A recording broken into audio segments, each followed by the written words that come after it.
بسم اللہ الرحمن الرحیم۔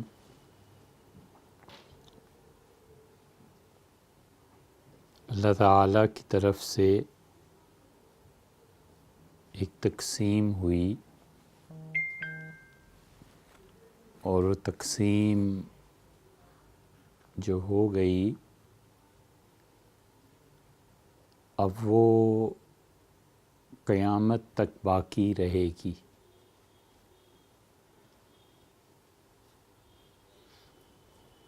سیدنا مسیح علیہ السلام کا آنا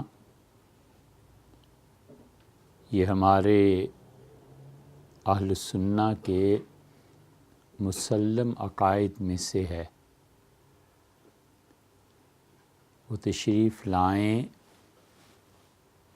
اور یہ تقسیم نبوت کے سامنے ختم ہو جائے وہ ایک الگ بات ہے، لیکن اصولی طور پر یہ تقسیم ہمیشہ کے لیے ہے۔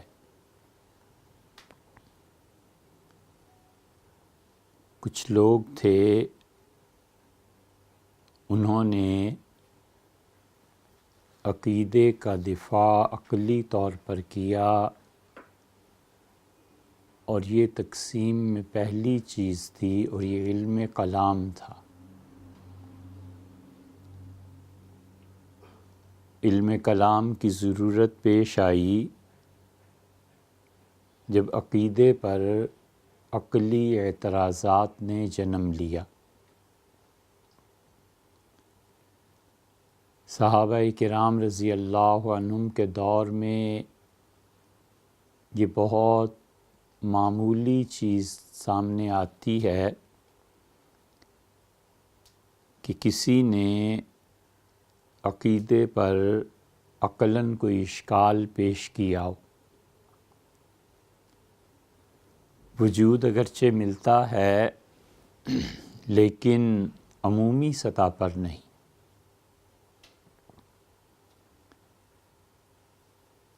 صحابہ کرام رضی اللہ عنہ نے پوچھا کہ اللہ کے رسول، قیامت میں اللہ تعالیٰ کا دیدار کیسے ہوگا؟ تو یہ ایک عقلی اشکال تھا جو انہوں نے پیش کیا، اور آپ نے فرمایا کہ تم دیکھتے ہو 14ویں کے چاند کو کہ اس کو دیکھنے میں تمہیں کوئی تکلیف اٹھانی پڑتی ہے، تو جب ایسے نہیں ہے تو اسی طرح رؤیت باری تعالیٰ بھی ہوگی۔ عذاب قبر پہ ام المومنین حضرت عائشہ رضی اللہ عنہا نے پوچھا تو آپ نے اس کا جواب دے دیا۔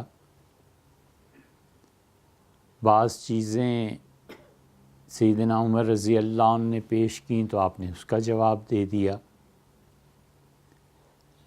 لیکن علم کلام اس طرح نہیں تھا جو بعد میں پھیلا ہے، اگرچہ اس کی یہ چیزیں ابتدائی دور میں بھی ملتی ہیں، کیونکہ کسی نے پابندی نہیں لگائی تھی کہ انسان سوچنے سے باز رہے اور عقل کے استعمال سے باز رہے۔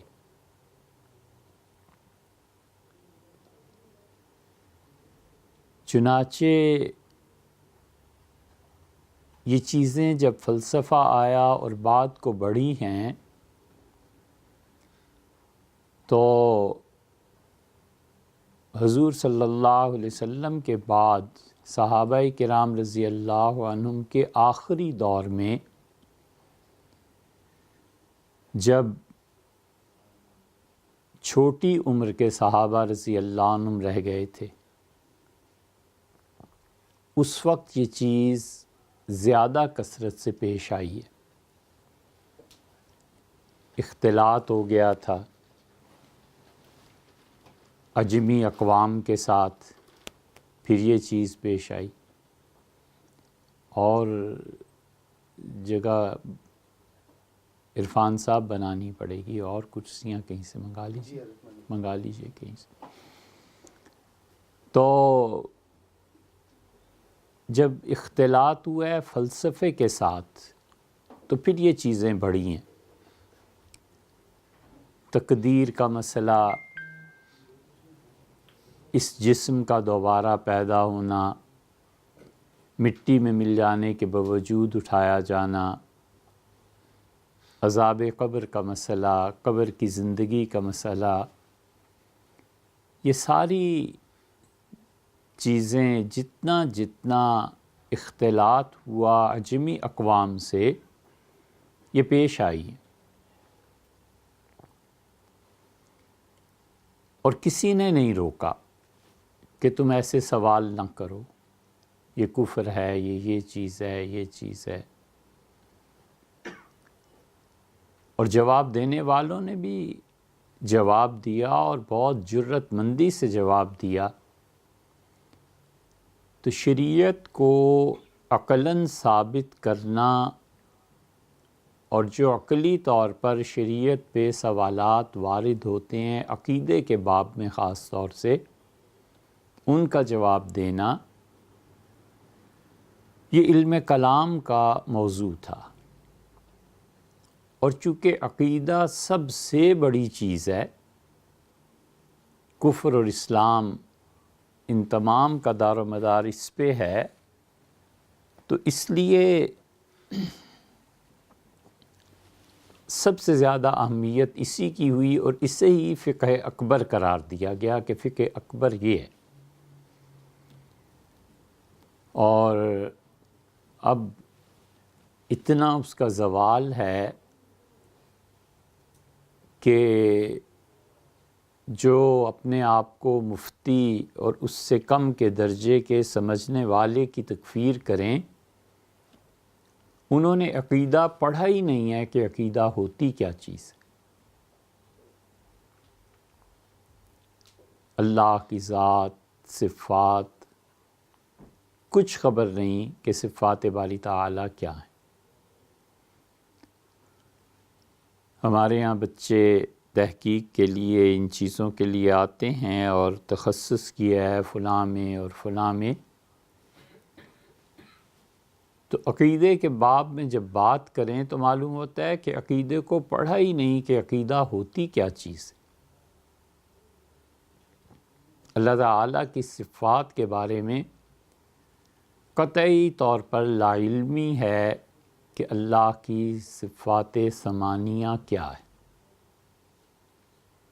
اور اللہ تعالیٰ کی قدرت اور علم اس میں شرک کیسے ہوتا ہے، جو ہیں وہ مفتی۔ پھر اور نکھار پیدا ہوا، اور صحابہ کرام رضی اللہ عنہم کے دور کے بعد یا آخری دور جو تھا ان کا، یہ آخری دور سے ہماری مراد یہ ہے کہ جو لوگ حضرت رسالت مآب صلی اللہ علیہ وسلم کے انتقال کے وقت 8-10 برس کے تھے، 12 برس کے تھے، 13 سال کے تھے، عبداللہ ابن عباس تھے، عبداللہ ابن زبیر تھے، اور بہت سے ایسے لوگ صحابہ کرام رضی اللہ عنہم جن کی عمریں بھی اللہ نے طویل دیں، تو وہ 1 صدی تک تقریباً اس عمر سمیت جیتے رہے، 90 ہجری تک، 80 ہجری تک رہے،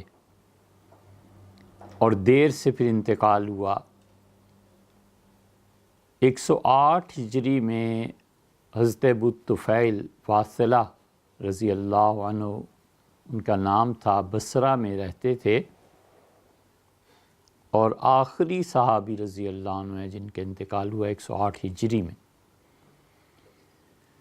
تو رسول اللہ صلی اللہ علیہ وسلم کے بعد 97 برس بہت طویل عمر پائی۔ تو یہ عمر میں بچے تھے اس وقت۔ تو یہ آخری دور کے جو حضرات تھے،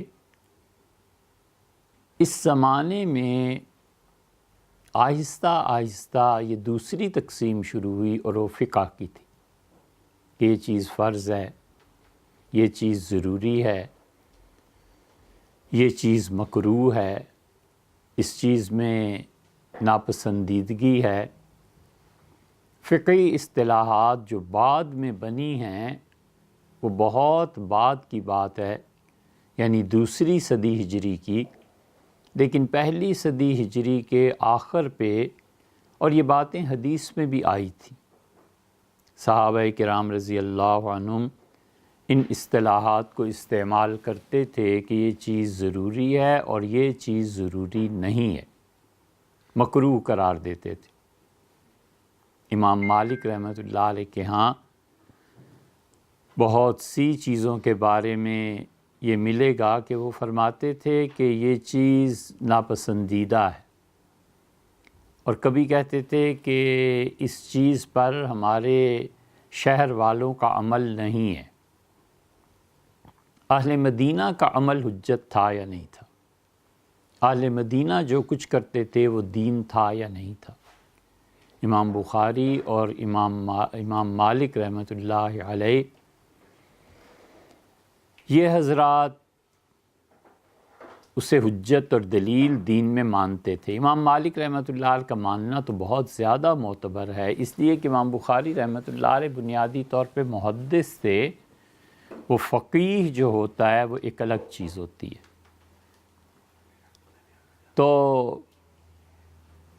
ایک تقسیم یہ ہوئی، اور اسے ہونا ہی تھا، اور اللہ کا شکر ہے کہ وہ امت میں اب تک موجود ہے، اور جو لوگ قانونی اعتبار سے قانون کے دائرے میں رہتے ہوئے وہ شریعت پہ عمل کرتے ہیں، وہ در حقیقت یہی ہے، لیکن یہ فقہ اصغر کہلاتی ہے۔ فقہ اکبر وہ عقیدہ ہے، اور فقہ اصغر یہ ہے۔ اور پھر تیسری چیز جو پیدا ہوئی، اور تیسری جماعت اور تقسیم، وہ صوفیاء کرام رحمہم اللہ کی تھی، اور انہوں نے شریعت کے عمل میں جو اللہ کی محبت کا عنصر تھا اسے رکھا، اور انہوں نے کہا کہ یہ دین مکینیکل چیز بن جائے گا، یہ دین ایک قانونی چیز بن جائے گی۔ اتنے فرض ہیں، اتنی سنتیں ہیں، اتنا واجب ہے، اتنا نفل ہے، یہ کر لو، یہ نہ کرو، یہ کر لو مجبوری کے حالات میں، تو یہ سب چیزیں ایک مکینیکل چیز بن جائے گی۔ دین کی وہ جو اصل روح ہے، تعلق مع اللہ، وہ مٹ جائے گا، اور یہ چیز پیدا ہو گئی کہ دین پورا مکینیکل بن گیا۔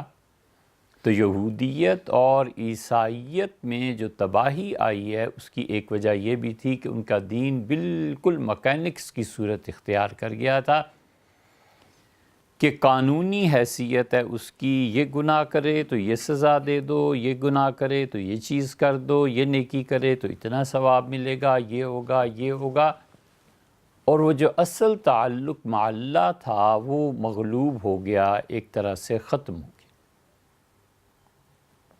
ان حضرات نے اس چیز کو پیدا کیا، ان حضرات نے ان چیزوں کی طرف رہنمائی کی، اور انہوں نے بتایا کہ اللہ کے ساتھ محبت میں حالت وہ ہونی چاہیے جو کتاب و سنت نے اصل قرار دیا ہے۔ کرسیاں یہاں بھی رکھ لیجئے دو چار۔ یہ جو حالت تھی تقسیم میں پیدا ہوئی،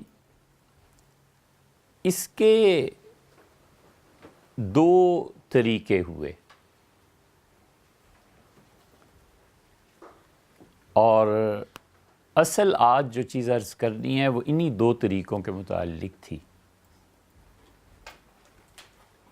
معلوم نہیں پچھلی مرتبہ بات کرتے کرتے کہیں اور نکل گئے یا بات پوری کر لی تھی۔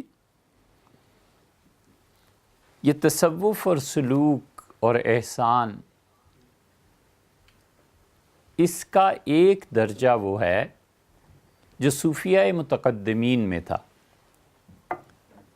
پرانے صوفیہ جو تھے وہ اسی طریقے کا قائل تھے اور اس پر وہ لوگ جم کر رہے، اور وہ صحیح ترین تعلیم تھی جو اب بھی ہے، کہ انسانی نفس کی امارگی پہ مجاہدہ کرنا اور اسے توڑنا، اور روح میں یاد الہی کی جو بنیادیں پائی جاتی ہیں انہیں اللہ کی یاد کے ساتھ مضبوط کرنا، بس یہ ساری روح ہے تصوف کی۔ اس لیے وہ یہ کہتے تھے کہ بغیر مجاہدے کے کوئی چیز قابل اعتبار نہیں۔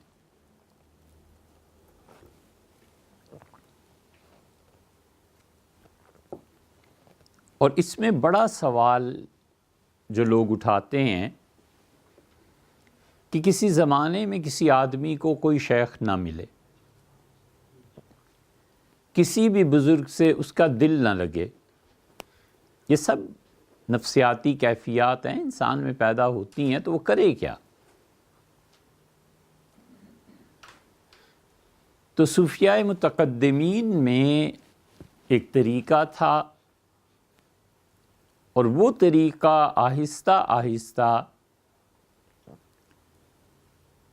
پھر یہ جتنے بڑے سلاسل نظر آتے ہیں، بہت سے سلاسل میں اس سلسلے کی طرف منسوب ہو گیا، مگر اصل حقیقت ایک ہی رہی۔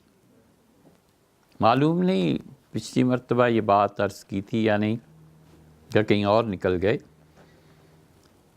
کہ رائے بریلی خانقاہ میں ہمارے شیخ حضرت ابو الحسن علی ندوی رحمۃ اللہ علیہ عصر کی نماز پڑھی تو مسجد سے باہر تشریف لائے۔ ہم نے اپنے سارے مشائخ میں وہاں خاص طور پہ بھی بڑی سادگی کا ماحول پایا، کوئی کر و فر نہیں تھی، کوئی ہٹو بچو نہیں تھا، کوئی خاص لباس نہیں تھا، سیدھے سادے بیچارے اللہ کے بندے جیسے ہوتے ہیں ایسے ہی۔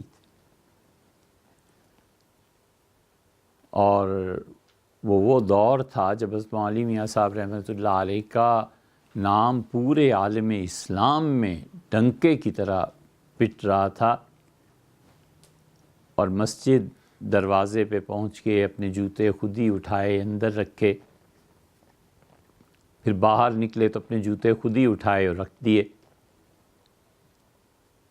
تو ہم نے اٹھانے کے لیے کوشش کی تو کسی نے کندھے پہ ہاتھ رکھ کے اشارہ کیا کہ مطلب آپ ٹھہریے، اور پھر ہمیں کہا کہ یہ حضرت نے ساری چیزوں سے خود ہی منع کر رکھا ہے اور ناراض ہوتے ہیں۔ بہت سادہ زندگی، اتنی سادہ کہ وہ اگر 10 آدمیوں میں بیٹھ جائیں تو ایک نورانیت الگ چیز ہے، باقی کوئی پہچان نہ سکے کہ یہ وہ ہستی۔ تو خود ہی جوتے رکھے اور بہت محبت سے فرمایا کہ ایک کونے کی طرف اشارہ کیا کہ فرمایا یہاں حضرت میرے شیخ شاہ عبد القادر صاحب رائے پوری رحمۃ اللہ تشریف لائے تھے اور یہیں نماز پڑھی تھی، اور یہاں جوتے حضرت کے خدام پہنا رہے تھے۔ تو مجھ سے فرمایا کہ علی میاں ہم تمہیں تمام سلاسل کی اجازت دیتے ہیں، اور خاص طور پہ سلسلہ محمدیہ کی اور سید احمد شہید رحمۃ اللہ علیہ کے سلسلے میں۔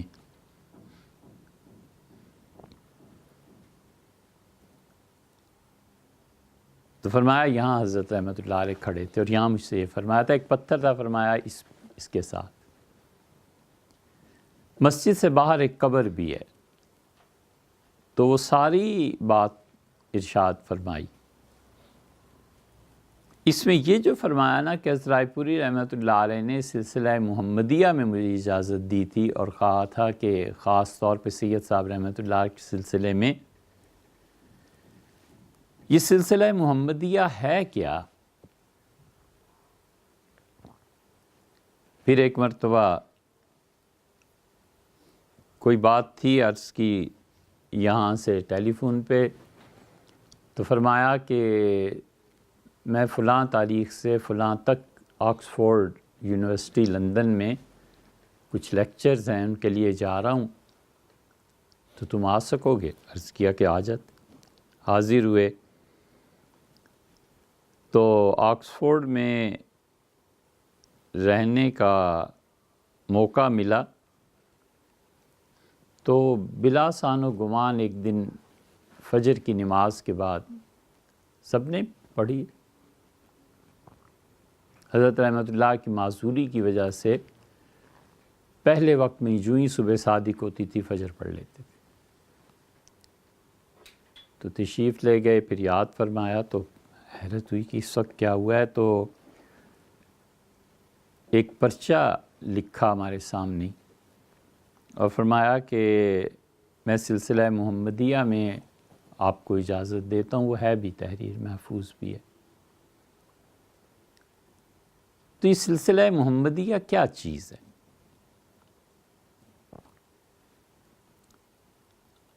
اصل بات یہ رکھنی ہے سامنے کہ تصوف اپنے ابتدائی دور میں ان سلاسل میں بٹا ہوا نہیں تھا، یہ تو بہت بعد میں جا کر سلسلے بنے۔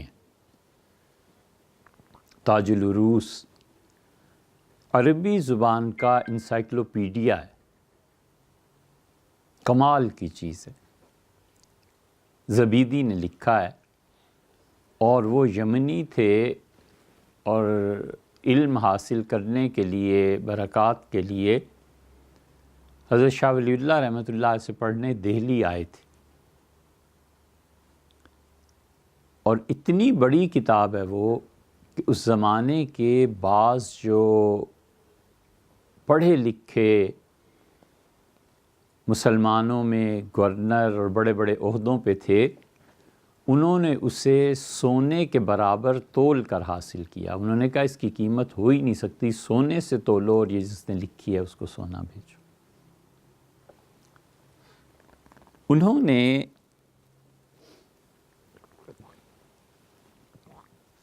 اپنی تصنیفات میں ایک جگہ ذکر کیا ہے،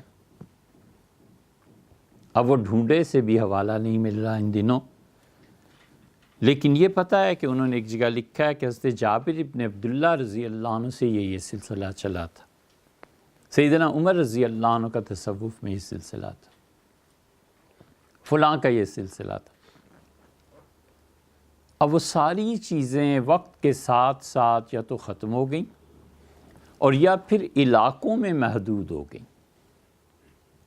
ایسے ہی جیسے فقہ، امام اوزاعی رحمۃ اللہ علیہ بہت بڑے امام تھے، ان کی قبر اب بھی بیروت میں ہے، اور اوزاعی مجتہد تھے، تقریباً 150 سال تک ان کا مسلک چلتا رہا افریقہ میں، پھر آہستہ آہستہ وہ فقہ مالکی میں ضم ہو گیا۔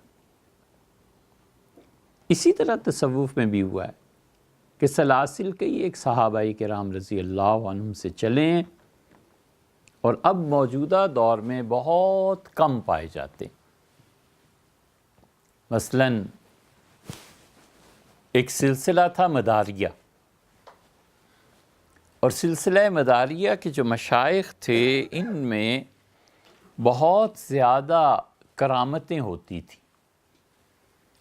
تو مداریہ سلسلے کے جو لوگ تھے باقاعدہ اجازت، خلافت، سب کچھ تھا۔ حاجی امداد اللہ صاحب مہاجر مکی رحمۃ اللہ علیہ کو بھی حاصل۔ یہ اردو میں مداری کا جو لفظ بنا ہے نا، یہ در حقیقت اس سلسلے سے ہی آیا ہے کہ مداری ایسے عجیب و غریب کھیل تماشے دکھاتا ہے جو لوگوں کی عقل سے ماورا ہوتے ہیں. تو چونکہ کرامت بھی کچھ ایسی چیز ہوتی تھی، اس لیے وہ مداریہ سلسلے سے مداری کا لفظ اردو میں آ گیا، وگرنہ اصل میں وہ حقیقت میں بڑے مشائخ پہ مشتمل تھا. ایک وقت ایسا تھا جب اس سلسلہ مداریہ کے نام سے گونجتے تھے علاقے، اور امت کا بڑا حصہ سلسلہ مداریہ میں بیعت تھا. ختم ہو گیا وقت کے ساتھ ساتھ. اور پھر حضرت شیخ عبد القادر جیلانی رحمۃ اللہ علیہ اتنی بڑی شخصیت گزرے کہ آہستہ آہستہ امت ان کی طرف متوجہ ہوتی گئی، اور پھر وہ سلسلہ قادریہ کہلایا حضرت کی وجہ سے رحمہ اللہ. پھر نقشبندی سلسلہ، وہ خواجہ بہاؤالدین نقشبند رحمۃ اللہ علیہ سے شروع ہوا تھا، اور افغانستان اور وہاں کے سارے علاقوں میں پایا جاتا تھا. حضرت خواجہ باقی باللہ رحمۃ اللہ علیہ کی استعداد بہت بلند تھی.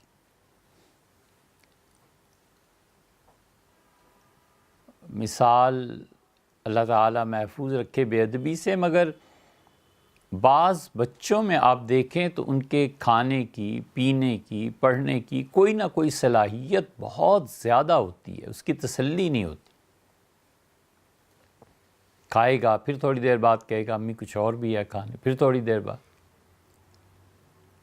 تو ان کی استعداد اتنی قوی اور بلند تھی کہ 6 یا 7 مرتبہ انہوں نے بیعت کی مختلف مشائخ سے، اور ہر ایک کے انتقال کے بعد پھر کہتے تھے اب کوئی اور چاہیے. تو امکنگ ایک جگہ تھی، وہاں ان کے شیخ تھے رحمہ اللہ. انہوں نے جب آخری چیزوں کی تلقین فرمائی تو انہوں نے کہا کہ یہ سب کچھ جو تمہیں حاصل ہے نا، اس کے اظہار کا موقع ہے، اور اللہ سے مانگو کہ کہاں یہ ہو سکتا ہے. تو انہوں نے پھر استخارہ کیا تو انہیں خواب میں دکھایا گیا. انہوں نے اپنے شیخ سے کہا کہ میں نے خواب میں دیکھا کہ ایک طوطا ہے، اور میں اس کے منہ میں شکر ڈال رہا ہوں اور وہ میرے منہ میں شکر ڈال رہا ہے. تو انہوں نے کہا یہ طوطا افغانستان میں ہمارے ہاں نہیں ہوتا، یہ ہندوستان میں ہوتا ہے، وہاں چلے جاؤ اور اللہ تعالیٰ تمہیں کوئی نہ کوئی دے دے گا ایسا. تو وہ تشریف لائے یہاں پہ. خواجہ فرید نہیں، سید فرید رحمۃ اللہ علیہ اکبر کے امراء میں سے تھے. بڑا مقام تھا اکبر بادشاہ کے ہاں ان کا، اور وہ صوفی بھی بڑے پکے تھے. اور ان کی خانقاہ تھی جہاں اب انجینئرنگ یونیورسٹی لاہور، یہ ان کی خانقاہ کی جگہ. ہمارے یہاں آثار قدیمہ جو مٹے ہیں اور تباہی پھری ہے جہالت کی وجہ سے، اس کا سب سے بڑا مظہر دیکھنا ہو تو یہ اسلام آباد ہے. تباہی پھیر دی انہوں نے. یہ اسلام آباد جو ہے یہ بدھ مت کی خان کے سلسلے کے جو صوفی اپنے زمانے میں ہوتے تھے ان کی خانقاہوں کا مرکز تھا. یہ دندہ ایک جگہ ہے بریمام کے اوپر جہاں پتھروں کی چیزیں بنی ہوئی ہیں. یہ بدھسٹ یہاں آیا کرتے تھے. بدھ مت کی کئی خانقاہیں، لیکن ایسا بلڈوزر چلائے ہیں کہ تباہی پھیرتی. یہ سب سے بڑا مظہر ہے. ہم اتنے آثار قدیمہ اور اپنی تہذیب سے غافل ہوئے کہ 1974 میں فرانس سے کچھ لوگ آئے اور انہوں نے آ کے بتایا کہ بلوچستان میں فلاں مقام پہ کھدائی کروائیں، یہ تو بہت بڑا مرکز تھا تہذیب کا کسی زمانے میں. تو جب وہ کھدائیاں کروائی گئیں تو 20,000 سے زیادہ موتی اور آثار قدیمہ اور کیا کیا چیزیں وہاں برآمد ہوئیں، اور ماتم کرنے میں کوئی حرج نہیں ہے کہ اتنی بے توفیقی تھی کہ بلوچستان کی حکومت ایک عجائب گھر نہیں بنا سکی، ایک میوزیم نہیں بنا سکی کہ ان سب کو محفوظ رکھے اب تک۔ تو اس وقت بھٹو صاحب کے دور میں وہ کراچی منتقل کیے گئے کہ اسے سنبھال کے رکھیں، تو سندھ حکومت نے لے لیے تھے، اب کیا بنا اللہ جانے، لیکن ایک میوزیم نہیں بنا سکی بلوچستان حکومت کہ کم سے کم، اور وہ 6,000 سال 7,000 سال قبل کی چیزیں، 7,000 سال قبل مسیح، عیسیٰ علیہ السلام کے آنے سے بھی پہلے۔ تو یہ جو انجینئرنگ یونیورسٹی لاہور میں بنی ہے، لاہور بھی ایسے، لاہور تو بہت بڑا مرکز تھا، وہ بھی تباہ ہو گیا، سب ختم۔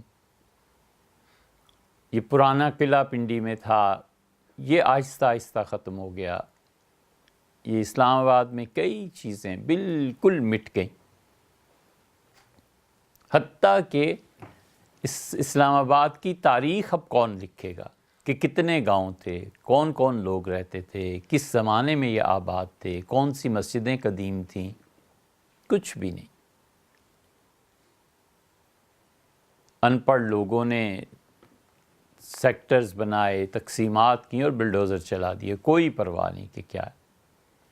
یہ جہاں اب ہمارا فارن آفس ہے، اس فارن آفس کے ساتھ گلی میں یہ سلسلہ نقشبندیہ کا ایک مرکز تھا اور بڑے بڑے مشائخ یہاں دفن تھے۔ اب اس پہ فارن آفس بن گیا۔ دلی گئے تو ابرائے بڑا مشہور ہوٹل ہے، کیا نام ہے اس کا؟ ابرائے ہوٹل ڈھونڈتے ہوئے، وہ جو بھی آثار تھے اس کے مطابق چل کے جب یہاں پہنچے تو یہاں شاہ ولی اللہ رحمۃ اللہ علیہ کے آباء و اجداد کی خانقاہ تھی، ان کے نانا کی، تو وہاں ابرائے ہوٹل کھڑا تھا۔ افسوس ہوا، مگر پھر تسلی ہوئی کہ اگر ہمارے ہاں پاکستان میں فارن آفس بن سکتا ہے تو یہاں یہ کیوں نہیں بن سکتا؟ ہم تو ایک مسلمان تھے اور ایک تہذیب کے گویا وارث تھے، ہم یہ کر سکتے ہیں، تو یہاں تو پھر جو بھی ہے سو ہے۔ تو خواجہ باقی باللہ رحمۃ اللہ علیہ یہاں تشریف لائے۔ حضرت مجدد رحمۃ اللہ علیہ جا رہے تھے حج پہ، تو ان کے ایک دوست دلی میں ملے، تو انہوں نے ان سے پوچھا، تو انہوں نے کہا یار کوئی آدمی ہی نہیں ملتا۔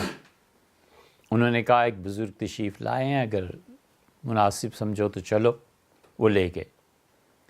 حضرت خواجہ باقی باللہ رحمۃ اللہ جب انہیں دیکھا تو حضرت سمجھ گئے کہ جو مجھے دکھایا گیا تھا وہ یہی ہے، اور بس پھر وہ وہاں پر رہ گئے، رک گئے۔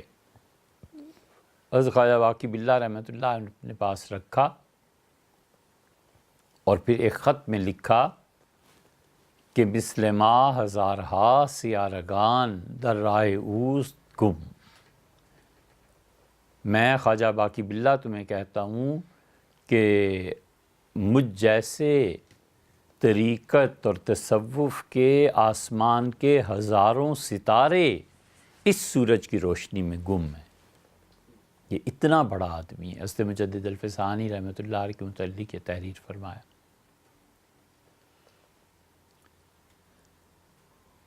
ایسے ہی افغانستان میں چشت ایک گاؤں تھا،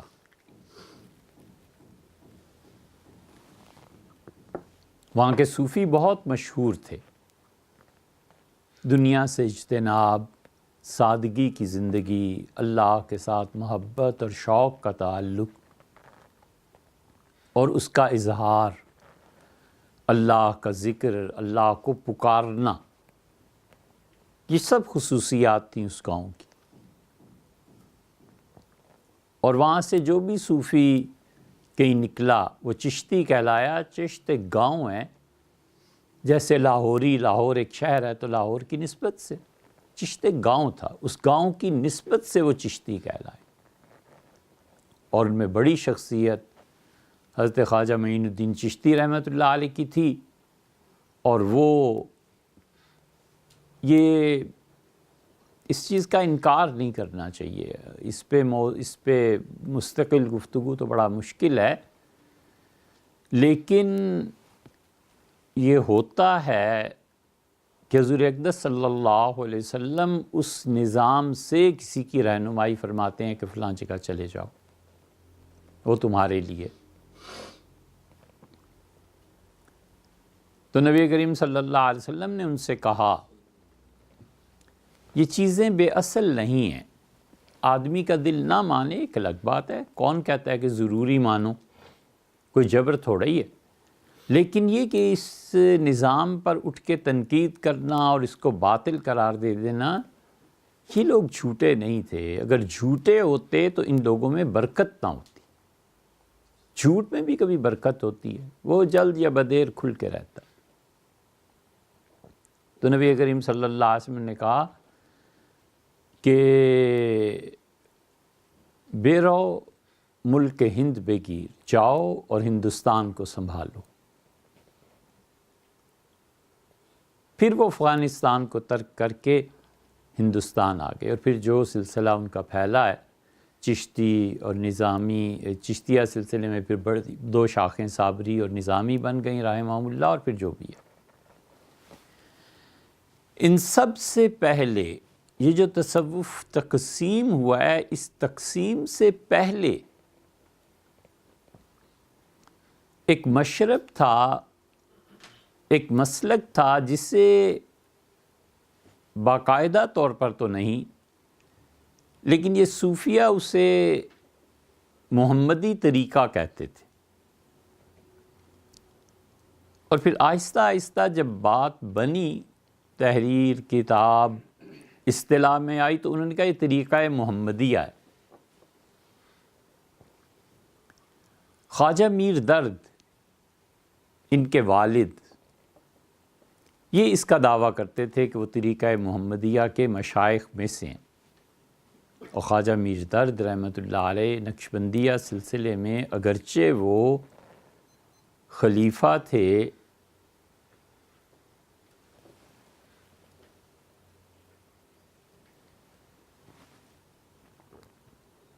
ایک بزرگ تھے خواجہ لال،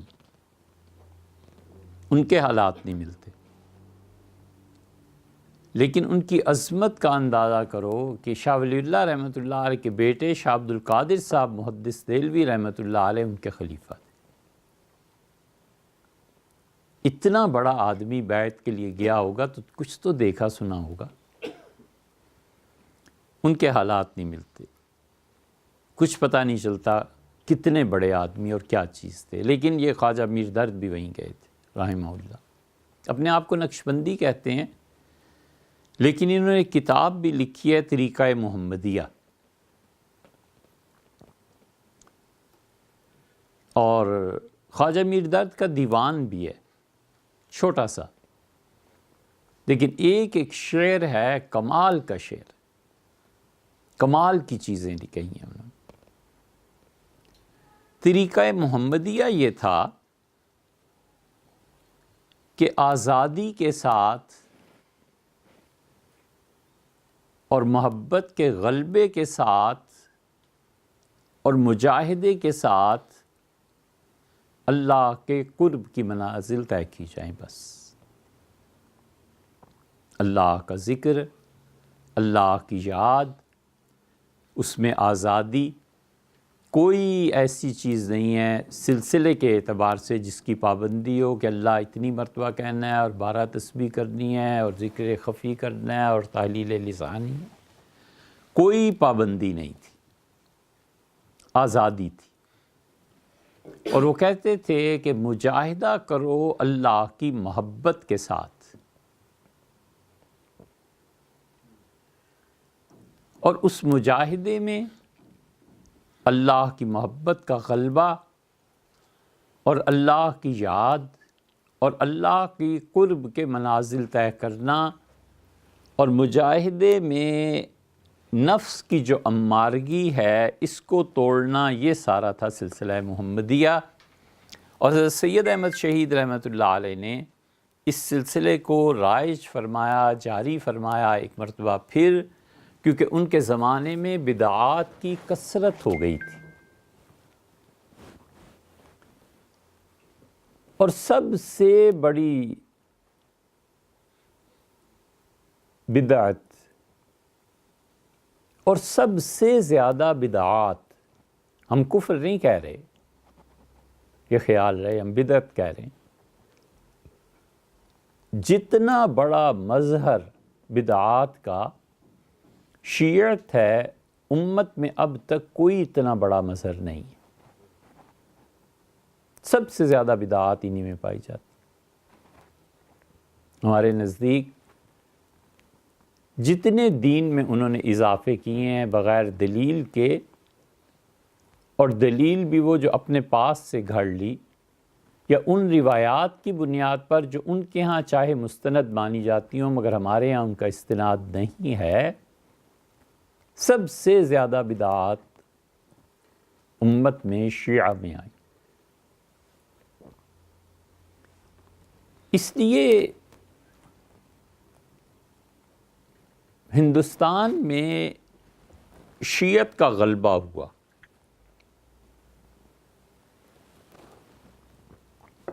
اور اتنا غلبہ ہوا کہ حضرت شاہ ولی اللہ رحمۃ اللہ علیہ کے ننھیال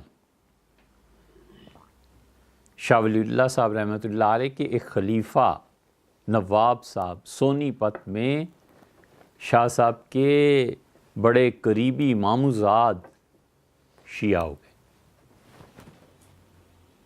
وہ تو ایک دھچکا لگا پورے شاہ ولی اللہ رحمۃ اللہ علیہ کے خاندان کو کہ اتنا قریبی آدمی اور شاہ صاحب رحمۃ اللہ علیہ کی خلافت اور سب کچھ، اور وہ شیعہ ہو.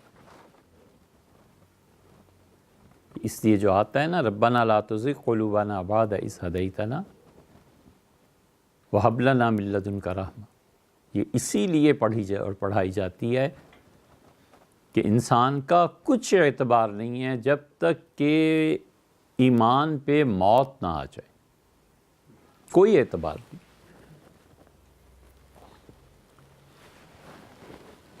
پھر لکھی تحفہ اثنا عشریہ، اور تحفہ اثنا عشریہ جس ماحول میں لکھی گئی، شاہ عبدالعزیز صاحب رحمۃ اللہ نے لکھا کہ دلی میں ہر خاندان میں 9-10 افراد ہیں تو ایک نہ ایک شیعہ ہو گیا. شیعت کا غلبہ تھا، عروج تھا. اس عروج اور غلبے کا حل کیا تھا؟ سید احمد شہید رحمۃ اللہ علیہ نے بھرپور تحریک چلائی بدعات کے خلاف کہ اس چیز کو رد کرو، اس چیز کو ختم کرو. اب تک گھوڑوں کے نیچے سے گزرنا، اس گھوڑے کو چومنا، اولادوں کی نظر ماننا، یہ تو جہالت کا اثر اب تک ہم اور آپ دیکھ سکتے ہیں.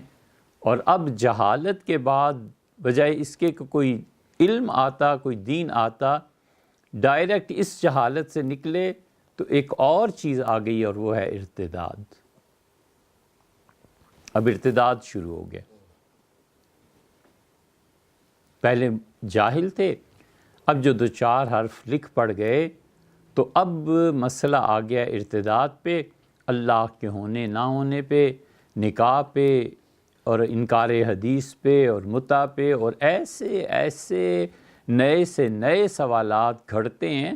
اور یہ نہیں کہ یہ گھڑتے ہیں، مصیبت یہ ہے کہ ذہانت بھی نہیں نہ رہی. یعنی گمراہی کے لیے، کفر کے لیے جو ایک ذہانت چاہیے وہ بھی نہیں رہی. ہدایت پہ ہونے کی تو صلاحیت کیا ہوتی، گمراہ ہونے کی بھی صلاحیت نہیں رہی.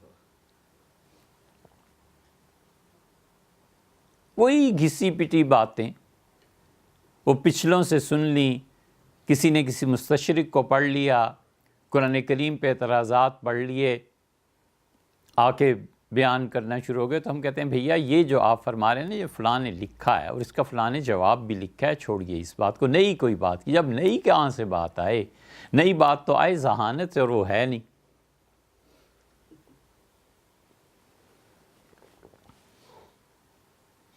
حضرت رائے پوری رحمۃ اللہ علیہ کے ساتھ یہ ہوا تھا. ایک صاحب کوئی تصوف سے ویسی انہیں چڑ تھی تو آ گئے خانقاہ میں رائے پور، اور انہوں نے کہا حضرت یہ انفراد، یہ جو مفرد ذات، اس میں ذات جو آپ بتاتے ہیں، یعنی اللہ اللہ اللہ اللہ، یہ لفظ اللہ کو بغیر کسی نسبت کے کہنا خود یہ بدعت ہے، یہ ذکر نہیں ہے. تو حضرت رحمۃ اللہ علیہ خاموشی سے سنتے رہے. تمام تر عظمتوں اور تمام تر تصوف میں انتہا درجے کی معرفت کے باوجود خاموشی، کوئی سوال نہیں جس کا جواب ان کے ہاں نہ ہو مگر خاموشی. بس دیکھتے تھے اور کسی سے فرماتے اچھا بھی آپ اس کا جواب دے دیں، جیسے کچھ پتہ ہی نہیں. حضرت فرماتے تھے کہ ہم لوگ پنڈی آئے، مولانا میاں صاحب رحمۃ اللہ کہتے کہ اس دن کونور مل میں کمشنر اور کون اور افسر اور بڑے بڑے وزراء آئے ہوئے تھے. تو حضرت رحمۃ اللہ علیہ عصر کی نماز پڑھ کے بیٹھے چپ، سب خاموش. تو میں نے سوچا کہ حضرت کچھ تو کہیں، شاید اس طبقے کو فائدہ ہو، دین ان تک پہنچے. تو میں نے پوچھا کہ حضرت صبر کیا ہے؟ نہ کسی اور نے پوچھا کہ حضرت صبر کیا ہے؟ تو حضرت نے دیکھا ادھر ادھر، پھر فرمایا یہ علی میاں سے پوچھو صبر کیا ہے. تو میں نے کہا حضرت اپنی طرف سے میں نے بہت عاجزی کا اظہار کیا، اور میں نے کہا حضرت صبر جو ڈکشنری میں عربی میں جو ہے مجھے تو اس کے علاوہ کچھ معلوم نہیں ہے. تو فرمایا علی میاں ہمیں تو وہ بھی نہیں آتا.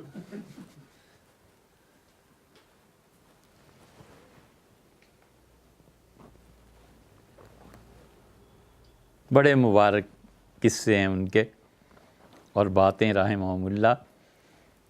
حضرت فرماتے کہ ایک مرتبہ خانقاہ میں شور کی آواز آئی تو کسی خادم کو بلایا اور فرمایا یہ کیا شور ہے؟ انہوں نے کہا حضرت بنگالی شور کر رہے ہیں. فرمایا کیا بات ہے؟ انہوں نے کہا حضرت چائے پہ تکرار ہے.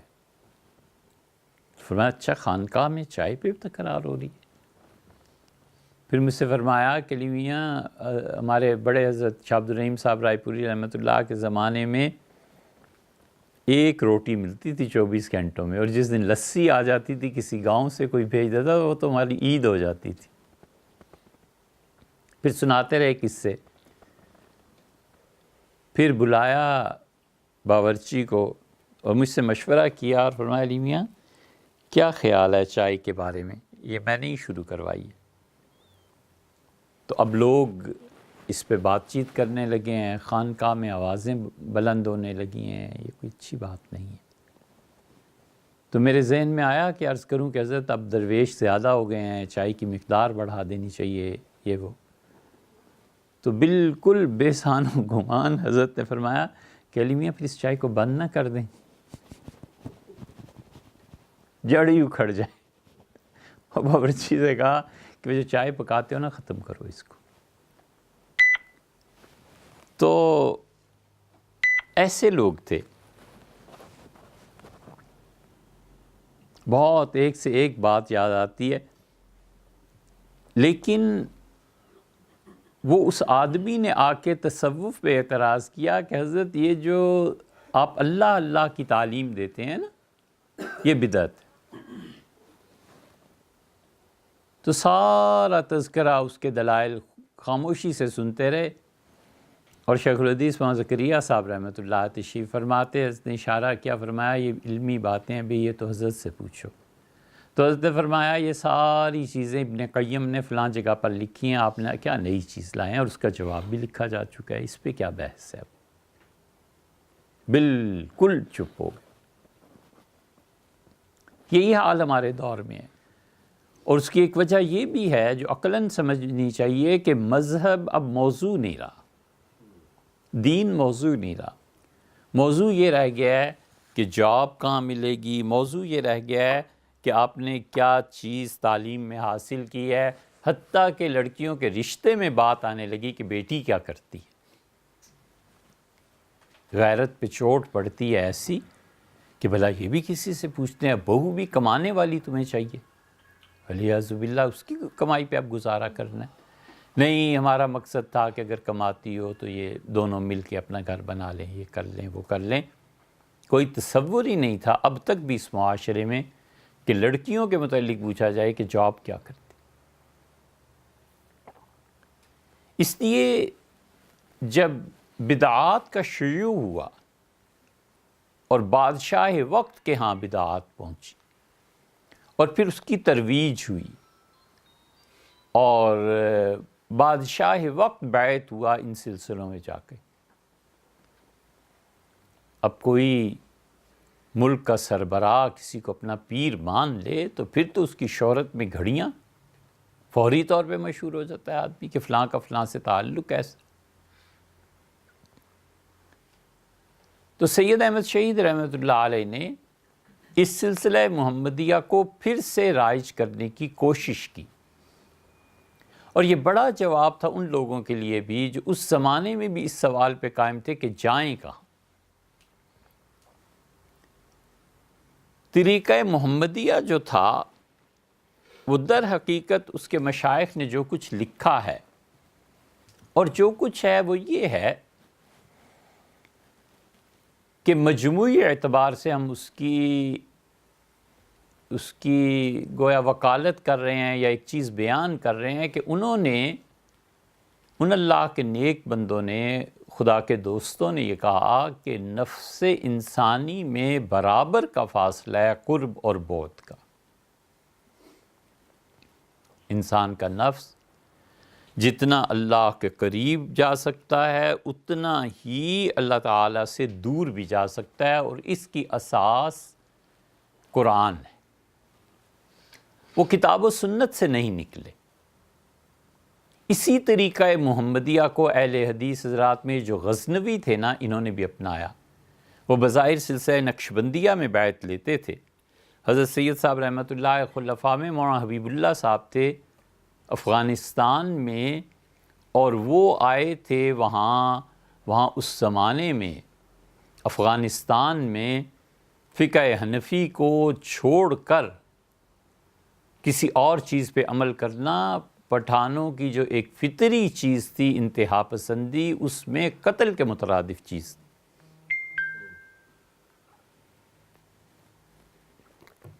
یعنی آپ اندازہ کریں کہ امام ابو حنیفہ رحمۃ اللہ علیہ کے دور میں ایک پٹھان چلا گیا،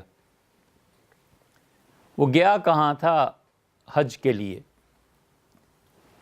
تو امام صاحب رحمۃ اللہ علیہ نے چٹائی بچھائی اور اس پہ نماز پڑھ رہے تھے،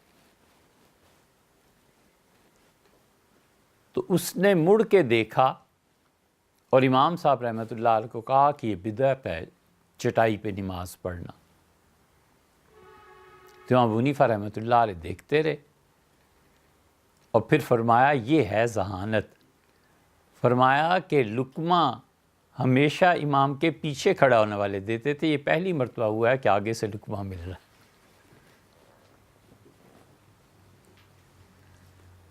یہ پٹھان اس زمانے میں بھی، یہ پٹھان تو اس وقت بھی تھے جب ابرہہ کا لشکر گیا تھا بیت اللہ کو گرانے، تو اس میں بھی پٹھان تھے، کیونکہ یہ علاقہ قدیم، تہذیب قدیم، اور پہاڑوں میں رزق کے اسباب نہ ہونے کی وجہ سے تجارت پہ جاتے تھے۔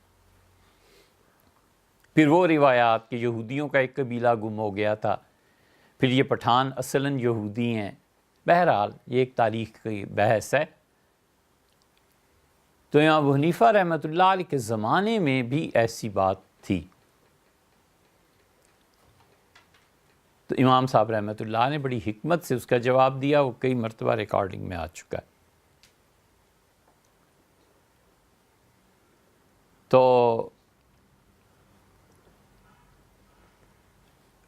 اس نفس کی امارگی کو توڑنا، حضرت سید احمد شہید رحمۃ اللہ علیہ نے وہاں پر مولانا حبیب اللہ صاحب کو اجازت دی،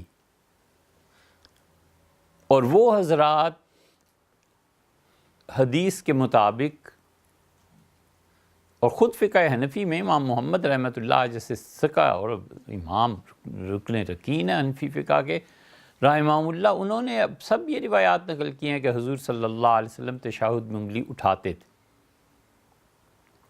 حضرت مجدد الفسانی سرہندی رحمۃ اللہ علیہ کی تحقیق یہ تھی کہ انگلی نہیں اٹھانی چاہیے۔ تو چونکہ افغانستان یہ سارے علاقے حضرت مجدد رحمۃ اللہ علیہ پھر شاہ غلام علی صاحب رحمۃ اللہ علیہ سے بیعت ہوئے تھے، اس لیے یہ انگلی نہ صرف اٹھاتے نہیں تھے نماز میں، اجازت بھی نہیں دیتے تھے، اور اتنے سخت تھے کہ اگر کوئی انگلی اٹھاتا تھا تو اس کی انگلی کاٹ دیتے تھے۔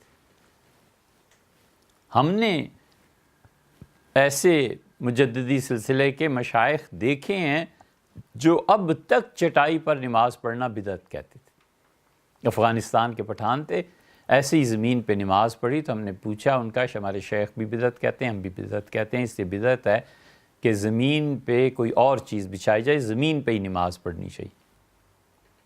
تو ہمیں یاد آیا کہ اہل تشیع کا بھی مسلک یہی ہے، وہ کہتے ہیں کہ سجدہ جو ہے نا مٹی پہ ہونا چاہیے، اسی لیے وہ ٹکیا اپنے سامنے رکھ لیتے ہیں اور اس پہ سجدہ کرتے ہیں۔ وہ کہتے ہیں مٹی کے علاوہ سجدہ نہیں ہوتا۔ یہ مختلف مسالک جو ہیں نا، ان کی چیزیں کہیں نہ کہیں مل جاتی۔ وہ حضرات آئے جب انہوں نے بعض احادیث پہ عمل کرنا شروع کیا تو پھر انہیں افغانستان سے ہجرت کرنا پڑی، پھر وہ امرتسر آ گئے۔ امرتسر میں غزنوی خاندان جو تھا، یہ غزنی کے رہنے والے تھے، ہمارے ہم وطن، وہ وہاں سے آئے اور انہوں نے امرتسر کو آ کے اپنا مرکز بنایا۔ ایک وہ اور ایک لکھوی خاندان جو ہے، ان دونوں حضرات نے اس سلسلے کو جاری رکھا، بظاہر سلسلہ نقشبندیہ لیکن حقیقت میں وہ سلسلہ محمدیہ ہی ہے۔ چنانچہ ان میں مولانا ابوبکر غزنوی رحمۃ اللہ علیہ آخری فرد اتنے بڑے گزرے ہیں، ان کے صاحبزادے ہیں، ہم ان کی خدمت میں بھی حاضر ہوئے۔ انہوں نے کہا ہمارے والد صاحب نے تصوف پہ ذکر پہ ایک کتاب لکھی، اور چنانچہ ان کے خطوط ہم نے وہاں لکھنؤ میں دیکھے مختلف جگہوں پہ۔ انہوں نے حضرت علی میاں صاحب رحمۃ اللہ کو لکھا کہ میں اس سلسلے میں بیعت ہونا چاہتا ہوں، آپ کے پاس آنا چاہتا ہوں کہ کچھ وقت گزاروں، لیکن میری مصروفیات ایسی اور ایسی جیسے ہوتی۔ سلسلہ محمدیہ کے حضرات نے فرمایا کہ کیوں نہ ہم بغیر کسی سلسلے کی نسبت کے اختیار کیے، نقشبندی، چشتی، سہروردی، قادری، فلاں فلاں، ان ساری نسبتوں سے ہٹ کر اس سلوک اور اس چیز پر چلے جائیں جو کتاب و سنت میں اصلاً وارد ہوا ہے، اور ہم اسی کو اپنا لیں۔ اسی لیے اہل حدیث حضرات کی مناسبت اس سلسلے سے زیادہ ہو گئی۔ سید احمد شہید رحمۃ اللہ علیہ کی اللہ کی طرف سے جو الہامات انہیں ہوئے وہ بھی ہے، بہت بڑی چیز۔ حضرت نے لکھا ہے کہ اللہ تعالیٰ نے اپنے دست مبارک سے میرے منہ میں کھجور ڈالی اور بہت خوش ہوئے، اور اللہ نے مجھ سے فرمایا کہ ہم تمہیں اور بھی دیں گے۔ صراط مستقیم پڑھیں تو پتہ چلتا ہے کہ کس قدر بلند و بالا شخصیت تھی، ایک شیعت کے غلبے کی وجہ سے جو اس ماحول میں ہو گیا تھا، اور کچھ اغراض و مقاصد اور بھی تھے۔ سید صاحب رحمۃ اللہ علیہ نے اس سلسلہ محمدیہ کی تجدید کی، احیاء کیا، تاکہ جو سوالات اس پہ اٹھتے ہیں کہ نقشبندیوں کے ذکر اذکار کہاں سے آ گئے، یہ قادری کیوں کرتے ہیں، یہ فلاں کیوں کرتا ہے، یہ 12 تسبیح کیوں ہے، یہ تحلیل لسانی کیوں ہے، انہوں نے کہا چلو اس کی طرف جو اصل کتاب و سنت ہے اور وہ سلسلہ محمدیہ کہلائے۔ اس سلسلہ محمدیہ میں انہوں نے کہا دو چیزیں ہیں۔ نفس میں وہ صلاحیتیں جو اللہ کے قرب کی طرف لے جاتی ہیں ان کو بلند کیا جائے، وہ صلاحیتیں جو اللہ تعالیٰ کے قرب میں انسان کو ترقی دیتی ہیں، ان پر محنت کی جائے ذکر کے ذریعے، اور جو چیزیں اللہ کی قربت سے روکتی ہیں اور بعد میں کام آتی ہیں ان کو دبایا جائے مجاہدے کے ذریعے. یہ خلاصہ ہے سارے سلسلے کا. بس ان کا اللہ کو یاد کرو تاکہ قرب کی صلاحیت بڑھے، اور مجاہدہ کرو تاکہ بعد کی صلاحیت کم ہو. بڑی واضح آیت ہے، وہ کتاب و سنت سے نکلے ہی نہیں تاکہ کسی کو اشکال ہی پیدا نہ ہو. بہت واضح طور پہ انہوں نے کہا کہ دیکھو اللہ یہ کہتا ہے کہ فَأَلْهَمَهَا فُجُورَهَا وَتَقْوَاهَا. اللہ تعالیٰ نے نفس انسانی میں دونوں صلاحیتیں برابر کی رکھی ہیں، تقویٰ بھی رکھا ہے اور اپنی نافرمانی بھی رکھی. نفس انسانی آزادی چاہتا ہے. انہوں نے کہا اس آزادی کو مثبت طریقے پر استعمال کرو، اور سارے سلسلے کی بنیاد اللہ کی قربت ہے. بس چنانچہ وہ کہتے ہیں کہ وجود اس چیز کا ہے جو ذکر الہی کے ساتھ قائم ہے، اور جو ذکر الہی کے ساتھ قائم نہیں ہے وہ وجود ہی نہیں. پھر کمال کی بات انہوں نے کہی، سلسلہ محمدیہ کے حضرات نے، باقی سلاسل والے بھی کہتے ہیں، لیکن انہوں نے کہا کہ وجود جبر سے موجود ہے اور وجود اختیار سے موجود ہے. اختیار سے دستبردار ہونا اور اختیار کو چھوڑ دینا اور اس کا غلط استعمال یہ وجود ہی نہیں ہے.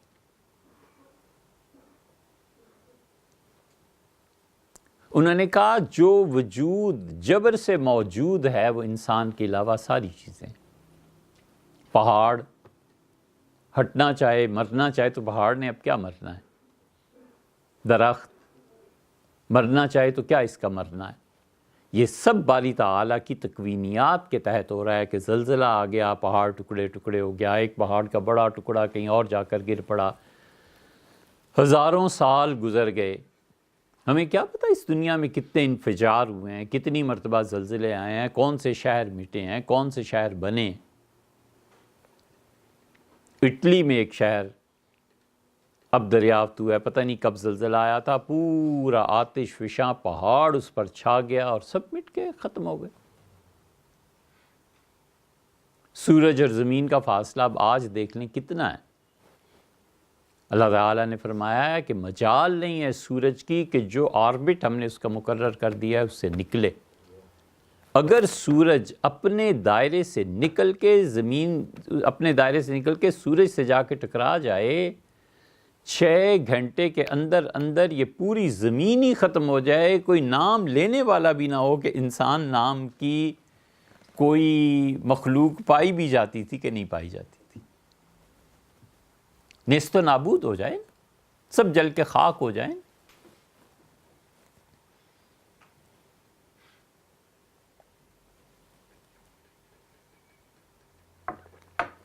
ہے بڑی دلچسپ بات، پتہ نہیں وقت کیا ہو گیا. ایک بزرگ نے کہا کہ میں نے حق تعالی شانہ سے دریافت کیا کہ اللہ وجود کیا ہے. بڑی معرفت تھی انہیں حاصل، بڑے اولیاء کرام میں سے تھے. فرماتے تھے میں نے بہت دنوں دعا کی، میں نے کہا اللہ خود وجود کیا ہے، مجھے یہ بتا، مجھ پہ یہ انکشاف فرما. تو خواب میں کیا دیکھتا ہوں کہ ایک فرشتہ آیا ہے اور ایک اس کے پاس تھیلا بھرا ہوا ہے انڈوں کا، اور تھیلا اتنا صاف شفاف کپڑے میں ہے کہ مجھے ظاہر میں نظر آ رہا ہے کہ یہ تھیلا پورا انڈوں سے بھرا ہوا ہے.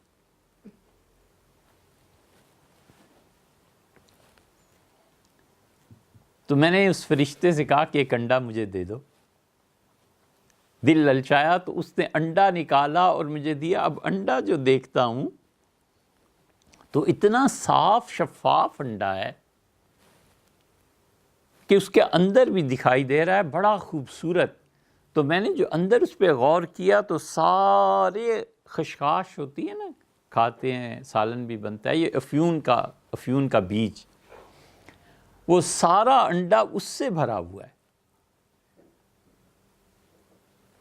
تو میں نے فرشتے سے کہا کہ اس میں تو زردی اور سفیدی ہوتی ہے، یہ کیا ہے؟ تو اس نے کہا کہ تم اگر چاہو تو اس انڈے کو توڑ بھی سکتے ہو۔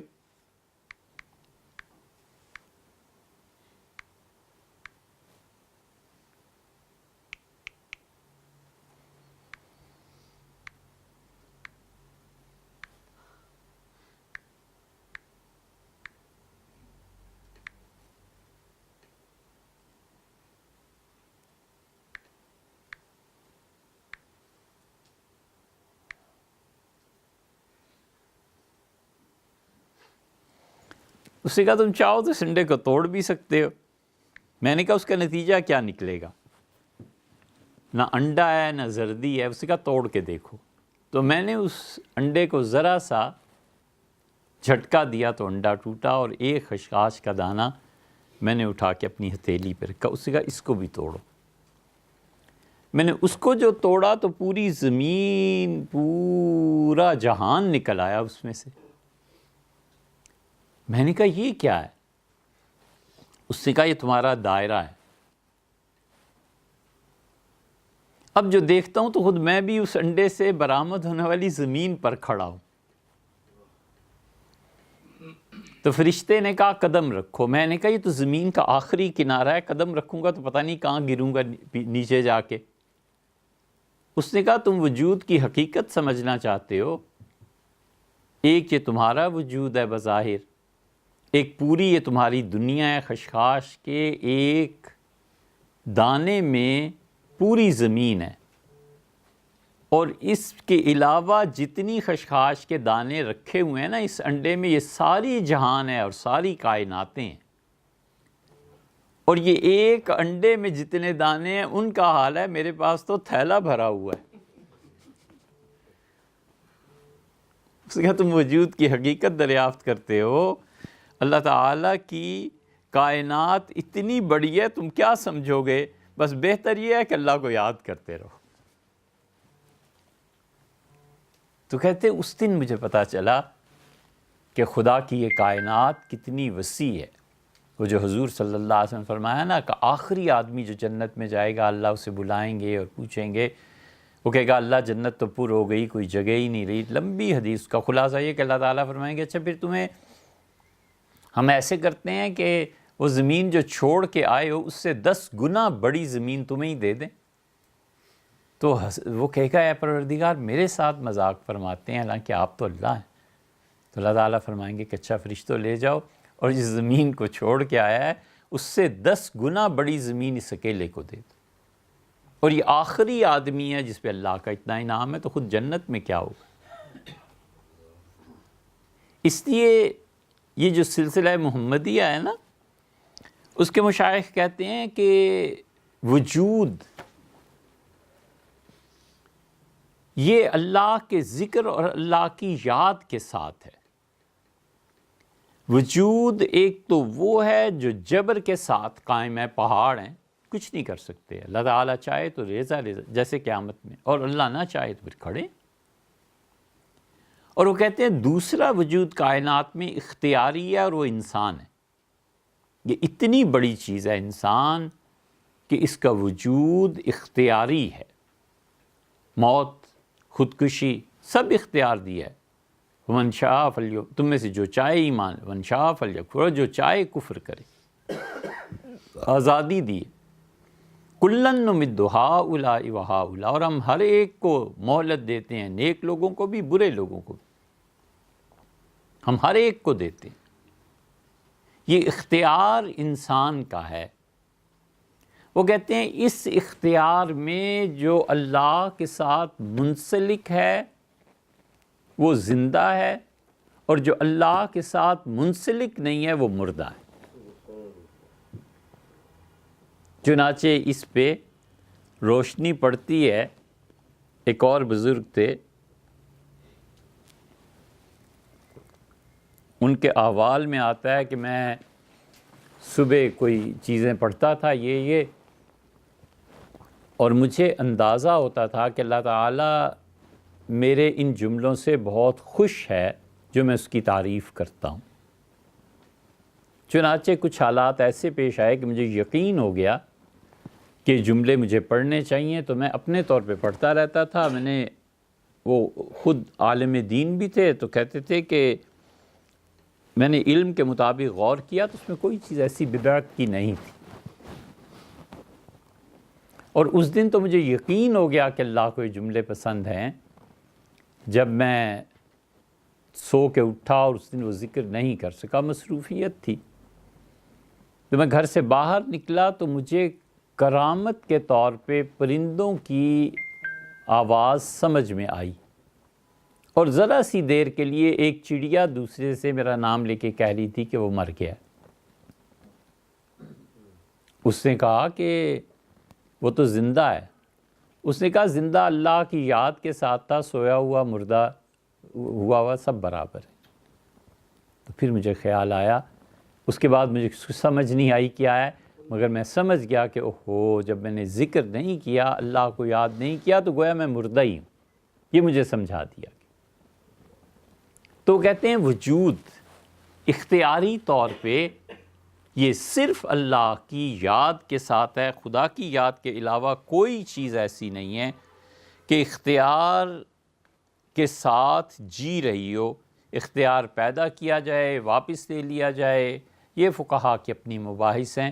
لیکن صوفیہ یہ کہتے ہیں سلسلہ محمدیہ میں کہ اللہ کا قرب، اللہ کی یاد، یہ اصل ہے. اور خدا کی معرفت کا یہ راستہ کہ نفس انسانی میں دونوں صلاحیتیں ہیں، قرب کی بھی اور بعد کی بھی، اللہ کے قریب ہونے کی بھی، اللہ سے دور ہونے کی بھی. یہ راستہ ایسا ہے جو سوائے ان صوفیہ کے کوئی نہیں جانتا، کسی نے نہیں بتایا. نہ علم کلام نے بتایا ہے، نہ فقہا نے بتایا ہے.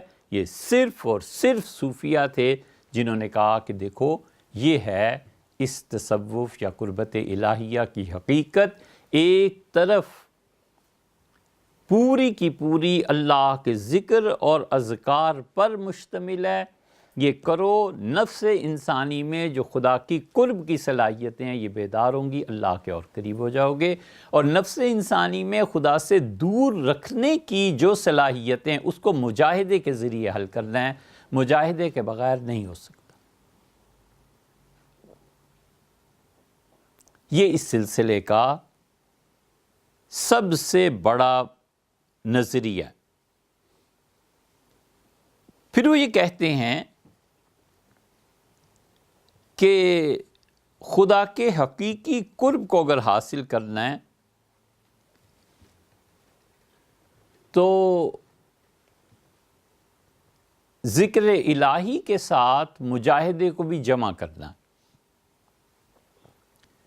اللہ تعالیٰ کی یاد کا جو دائرہ ہے اس میں پھر دو چیزوں کو وہ کہتے ہیں کہ ایک تو اخلاص ہونا چاہیے کہ اللہ کو صرف اللہ ہی کی وجہ سے یاد کرے.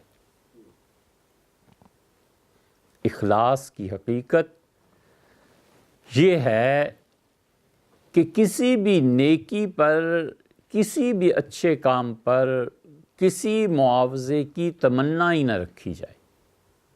لینا تو بہت دور کی بات ہے، خواہش بھی پیدا نہیں ہونی چاہیے کہ یہ چیز میں حاصل کروں. ایک ہیں خیالات اور ایک ہے عمل. آدمی اپنے خیالات کو ٹھیک کرنا چاہے پھر بھی کر لیتا ہے، آدمی اپنے اعمال کو ٹھیک کرنا چاہے تو بھی کچھ کر لیتا ہے. ایک ہے خواہش، خواہش کو خدا کے مطابق بنا لے، اس سے بڑا مقام ہے ہی کوئی.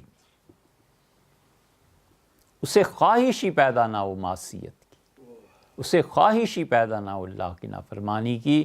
وہ اتنا ڈرے خدا کی نافرمانی کی خواہش کرتے ہوئے کہ تصور سے بھی کانپنے لگے کہ اللہ میں بالکل نہیں، میں اس گناہ کے قریب بھی نہیں پھٹکوں گا، تصور سے بھی کانپنے لگے، اس سے بڑا مقام کوئی نہیں۔ یہاں یہ ہے مجاہدہ۔ اگر کوئی آدمی اس درجے پر پہنچ جائے کہ اسے تصور سے گھن آنے لگے گناہ کی اور اللہ کی نافرمانی کی، اس سے جتنا بھی مجاہدہ ہے نا، بس اس کی انتہا ہے کہ خواہش بھی اللہ کی خواہش میں ڈل جائے کہ اللہ جو آپ چاہتے ہیں وہی ہوگا، جو آپ نہیں چاہتے میں نہیں کروں گا۔ یہ مجاہدے کی حد ہے، اور یہ اس سلسلہ محمدیہ میں ہے۔ وہ کہتے ہیں کہ مجاہدہ اور اس کے ساتھ ساتھ اللہ کی محبت، اور اللہ کی محبت میں بھی ایک چیز یہ ہے کہ انسان اخلاص اور شوق سے اللہ کی عبادت کرے۔ جنید بغدادی رحمۃ اللہ علیہ نے کیا اچھی بات فرمائی۔ انہوں نے کہا کہ کسی نے پوچھا حضرت اخلاص کہاں سے سیکھا آپ نے؟ انہوں نے کہا بغداد کے ایک حجام سے، نائی سے۔ اس کا وہ کیسے؟ کہنے لگے جب طالب علمی میں تھا تو میرے بال بہت لمبے ہو گئے، تو میرے ایک استاد نے کہا کہ کل بال کٹوا کے آؤ، تو میرے پاس پیسے ہی نہیں تھے، کچھ تھا ہی نہیں، تو میں چلا گیا ایک نائی کی دکان پہ، وہ پہلے سے بال کاٹ رہا تھا، تو میں نے اس نے کہا کہ چچا اللہ کے لیے میرے بال کاٹ دیجیے۔ تو بڑا خوش ہوا، مجھے چوما، بٹھایا، کہا میرے بیٹے ذرا، تو فارغ ہو کے میرے سر کو چومتا تھا، پانی لگاتا تھا بالوں میں، اور بار بار کہتا تھا کہ سبحان اللہ، کوئی تو آیا ہے جو کام اللہ کے لیے کرنا ہو۔ تو بال کاٹے، بہت خوشی سے مجھے رخصت کیا۔ میں نے دل میں سوچا کہ اے رب کبھی پیسے میرے پاس آئے تو اس نائی کو ضرور دوں گا۔ وقت گزر گیا، میں جوان ہو گیا، وہ بوڑھا ہو گیا۔ ایک دن میں گیا، پیسے پہلی مرتبہ آئے تھے تو لے کے بڑی خوشی سے، تو انہوں نے ظاہر ہے کیا پہچانا اور کیا پتہ، تو کہنے لگے بیٹے کس لیے پیسے دے رہے ہو، کیا نام ہے؟ میں نے کہا جنید۔ ان کا اچھا تو پیسے، میں نے کہا اس طرح ہوا تھا آپ نے میرے بال۔ کہنے لگے تم وہی جنید ہو جس کا شہرہ ہے بغداد میں، لوگ کہتے ہیں بڑا صوفی بن گیا۔ میں نے کہا جی میں وہی ہوں۔ کہنے لگے افسوس جنید، اتنے بڑے صوفی ہو گئے اور تمہیں ابھی تک یہی پتہ نہیں چلا کہ جو کام اللہ کے لیے کرتے ہیں اس کی اجرت مخلوق سے نہیں لیا کرتے۔ جنید کہتے ہیں رحمۃ اللہ علیہ، شرم کے مارے ڈوب گیا میں، گھڑوں پانی پڑ گیا مجھ پہ کہ اوفو، یہ ہے اخلاص کہ جو کام اللہ کے لیے کرتے ہیں اس کا اجر لوگوں سے نہیں لیا کرتے۔ ہمیں تو ایک مہینہ کمیٹی تنخواہ نہ دے تو ہم مسجد کی امامت بھی چھوڑ کے کہاں سے کہاں چلے جائیں۔ اخلاص اور شوق اللہ کے ذکر کا انتظار کرنا کہ کب ٹائم ہو رہا ہے، نماز کب پڑھنی ہے، اللہ کو یاد کب کرنا ہے۔ سلسلہ محمدیہ میں قرآن پاک کی یہ جو آیت ہے نا، ایاک نعبد و ایاک نستعین، یہ اصل ہے ان کے نزدیک سارے دین کی۔ وہ کہتے ہیں کہ ایاک نعبد، اللہ میں آپ ہی کی عبادت کرتا ہوں، ایاک نستعین، اللہ میں آپ ہی سے مدد مانگتا ہوں۔ تو اتنا اخلاص ہونا چاہیے عبادت میں کہ وہ بندگی کا مظہر ہے خدا کی عبادت، اور مکمل طور پر اپنی محتاجی ہونی چاہیے کہ اے خدا میں اپنی زندگی کے ایک ایک کام میں تیرا محتاج ہوں۔ تو عبدیت کا عروج، بندگی کا عروج کہ فنا ہو جائے، آدمی میں اپنے نفس اور غیر کی کوئی گنجائش باقی نہ رہے۔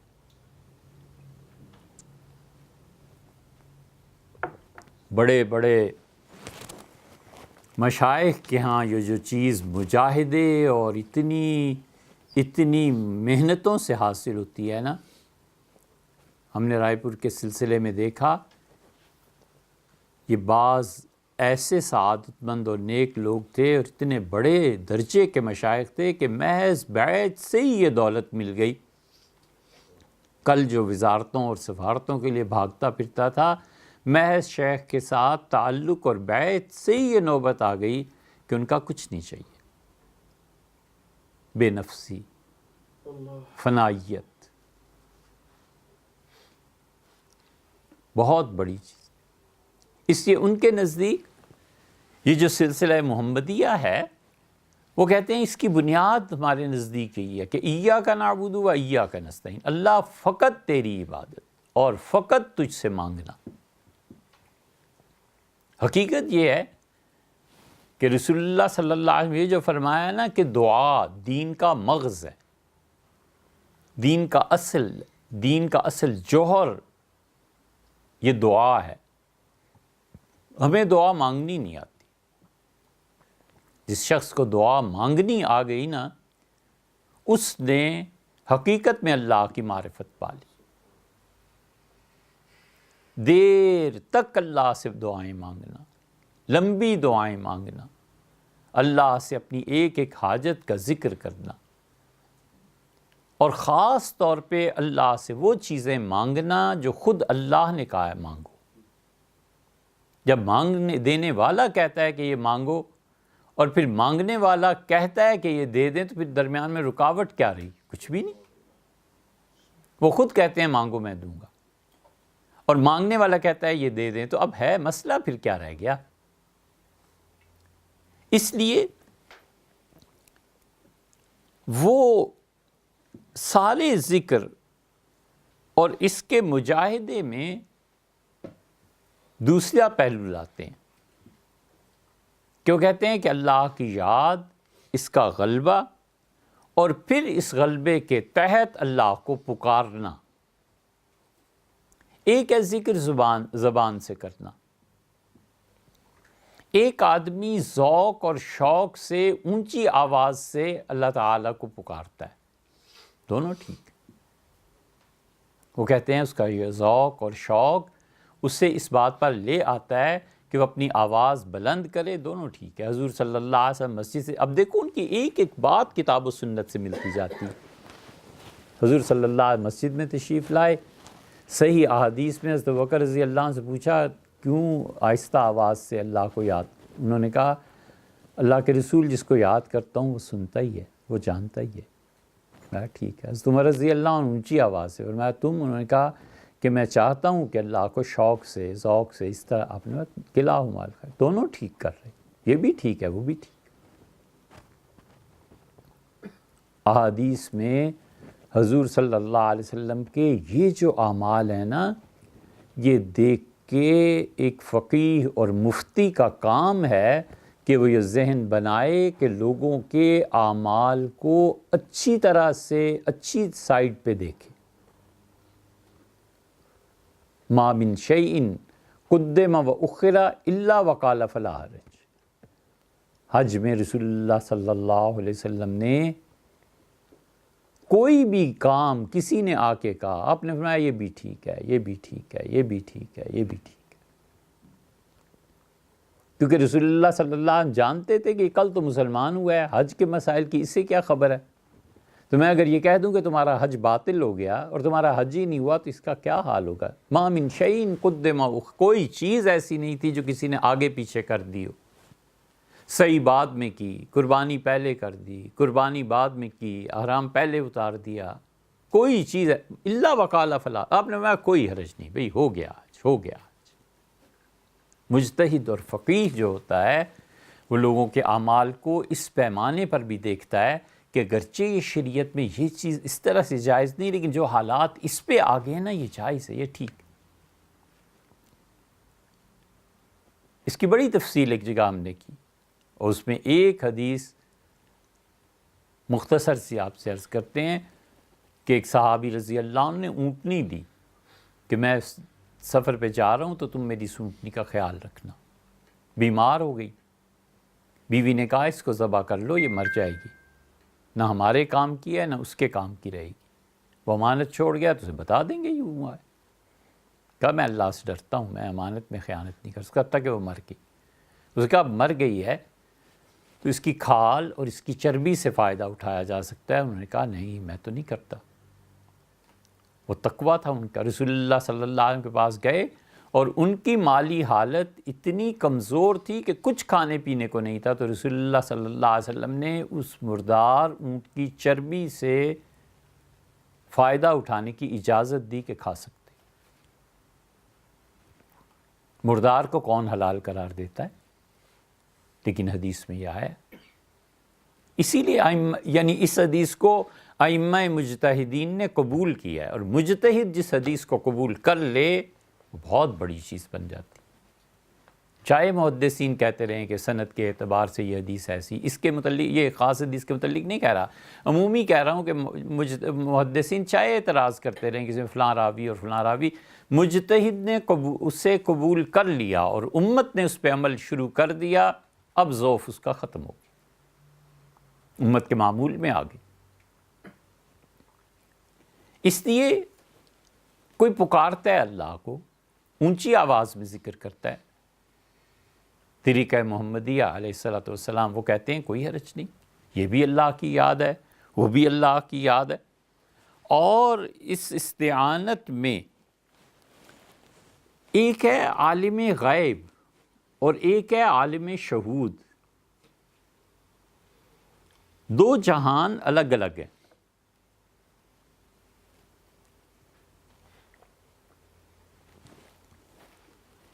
اس طریقہ محمدیہ کے جتنے مشائخ تھے یہ عالم شہود کو ترجیح دیتے تھے عالم غیب پہ. غیب کی دنیا اعتقاد کے ساتھ جڑی ہوئی ہے اور شہود کی دنیا مشاہدے کے ساتھ جڑی ہوئی ہے, تجربے کے ساتھ جڑی ہوئی ہے. سبحان اللہ, اللہ پاک ہے. کہاں ہے اللہ؟ کس چیز سے پاک ہے؟ 10 سوال اٹھتے ہیں. الحمدللہ تمام تعریفیں اللہ کے لیے. تعریف چیز کیا ہوتی ہے؟ اللہ کدھر ہے؟ کس بات پہ تعریف کر رہے ہو؟ یہ سب عالم غیب ہے, عالم الغیب والشہادہ. اللہ تعالیٰ جاننے والا ہے غیب کا بھی اور شہادت کا بھی. اسی لیے یمنی ایک شیخ تھے, انہوں نے جب انکار کیا نا کہ اللہ کے لیے کوئی غیب ہی نہیں ہے, حضرت مجدد رحمۃ اللہ علیہ اتنے شدید غصے میں ہیں. انہوں نے پھر خط لکھا ہے اس پہ. انہوں نے کہا عبدالکبیر یمنی وہ کہتا ہے کہ اللہ عالم الغیب نہیں کیونکہ اس کے لیے کوئی غیب ہی نہیں ہے, ہر چیز اس کے سامنے ہے. کہا خدا خود کہتا ہے کہ عالم الغیب والشہادہ, اللہ غیب اور شہادت دونوں کا جاننے والا ہے, جو اللہ کہتا ہے وہ سچ ہے. اور پھر برسے ہیں شیخ عبدالکبیر, ان کا شیخ عبدالکبیر یمنی ہو یا ابن عربی, مارا بنس نہ بفس. ہمیں نصوص چاہیے کتاب و سنت کی, ہمیں فصوص الحکم نہیں چاہیے. بے اختیار رگ فاروقیم در حرکت میں آئے, بے اختیار میری فاروقیت کی رگ پھڑک اٹھتی ہے. وتاویل و توجی فرصت تاویل و توجی نمیدہ, اور مجھے اتنی فرصت ہی نہیں ملتی کہ میں اس کلام کی کوئی توجیہ کر سکوں. وہ نہیں جانتے اللہ نے خود کہا ہے ان قدر بس نیست, اتنا کافی نہیں ہے کہ ہم ان صوفیوں کو تانا نہ دیں, ان پہ تنقید نہ کریں. اشارہ معذور داریں اور انہیں معذور سمجھ کے چھوڑ دیں. بہت شدید جملے اس پہ لکھے. شیخ عبدالکبیر یمنی رحمۃ اللہ علیہ نے یہ بات لکھتی تھی, تو اس پہ حضرت مجدد رحمۃ اللہ علیہ, کمال حضرت مجدد رحمۃ اللہ علیہ کا, بار بار کتاب و سنت کی طرف لوٹتے ہیں, بار بار کہتے ہیں کہ کتاب و سنت کی طرف آؤ. یہی اس طریقہ محمدیہ ہے کہ وہ کہتے ہیں جو بات ہم کہتے ہیں کتاب و سنت پہ لے جاؤ, اور عالم غیب پہ عالم شہود کو ترجیح دیتے ہیں. عالم غیب اس کا تعلق اعتقاد اور عقیدے سے ہے. اللہ ہے, بالکل ٹھیک ہے, کہاں ہے, کس طرح سے ہے, یہ سارے سوالات غیب کے متعلق پیدا ہوتے ہیں نا. جب وہ عالم شہود میں آتا ہے تو عالم شہود میں اس کا بشرطے کہ مسلمان ہو تو عالم شہود میں جو سب سے بڑی چیز اسے سٹرانگ بیس جو اس کی قائم ہوتی ہے، جو اسے تقویت دیتی ہے، اس کا تجربہ ہے، اس کا مشاہدہ ہے۔ اور عالم غیب کے جتنے بھی مظہر ہیں وہ عقیدے ہیں، علم کلام ہے۔ عالم غیب کو تقویت ملتی ہے علم کلام سے، اللہ کی صفات کتنی ہیں، کون سی واجب ہیں، کون سی مخلوق، یہ وہ مخلوق سے تعلق رکھتی ہیں۔ اور ادھر عالم شہود میں یہ آتا ہے نا، جب صوفی بنتا ہے طریقہ محمدیہ میں، وہ کہتے ہیں یہاں علم کلام اور ساری بحثیں چھوڑ دو، تم اللہ کے سامنے اور اللہ تمہارے سامنے۔ وہ کہتے ہیں اب کوئی حجاب نہیں ہے تم میں اور اللہ میں۔ اور عالم شہود کے سب سے بڑے مظہر وہ 3 گنتے ہیں۔ وہ کہتے ہیں کہ ایک تو اس کا مظہر نماز ہے، جب تم نماز میں کھڑے ہوتے ہو تم اللہ کے سامنے ہو، حق تعالی شانہ کو تم دیکھ رہے ہو اور اللہ تمہیں دیکھ رہا ہے۔ جتنے بھی معاملات ہیں ان میں یہ تصور رکھو کہ اللہ تمہیں دیکھ رہا ہے۔ زمین کی اس خرید و فروخت میں اللہ مجھے دیکھ رہا ہے، سونے اور چاندی میں اللہ مجھے دیکھ رہا ہے، پیسے کی ٹرانزیکشن میں اللہ مجھے دیکھ رہا ہے۔ حضور صلی اللہ علیہ وسلم نے مرتبہ احسان میں 2 چیزیں ارشاد فرمائی نا، ان تعبد اللہ، تم اللہ کی عبادت کرو کأنک تراہ، جیسے تم اسے دیکھ رہے ہو۔ اللہ تعالیٰ محبت کے ساتھ دیکھ رہا ہے، اور اگر تم اسے نہیں دیکھ رہے تو اللہ تو تمہیں دیکھ رہا ہے۔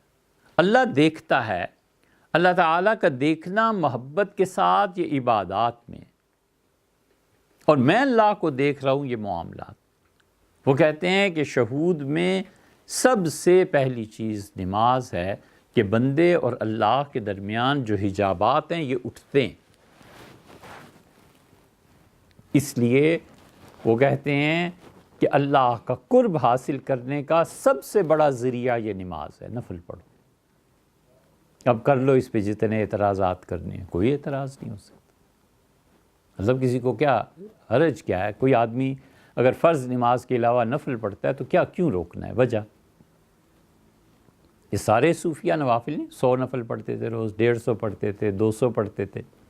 جنید بغدادی رحمۃ اللہ کے متعلق بہت لوگوں نے کہا 400 رکعتیں روزانہ پڑھتے تھے فرض نماز کے علاوہ۔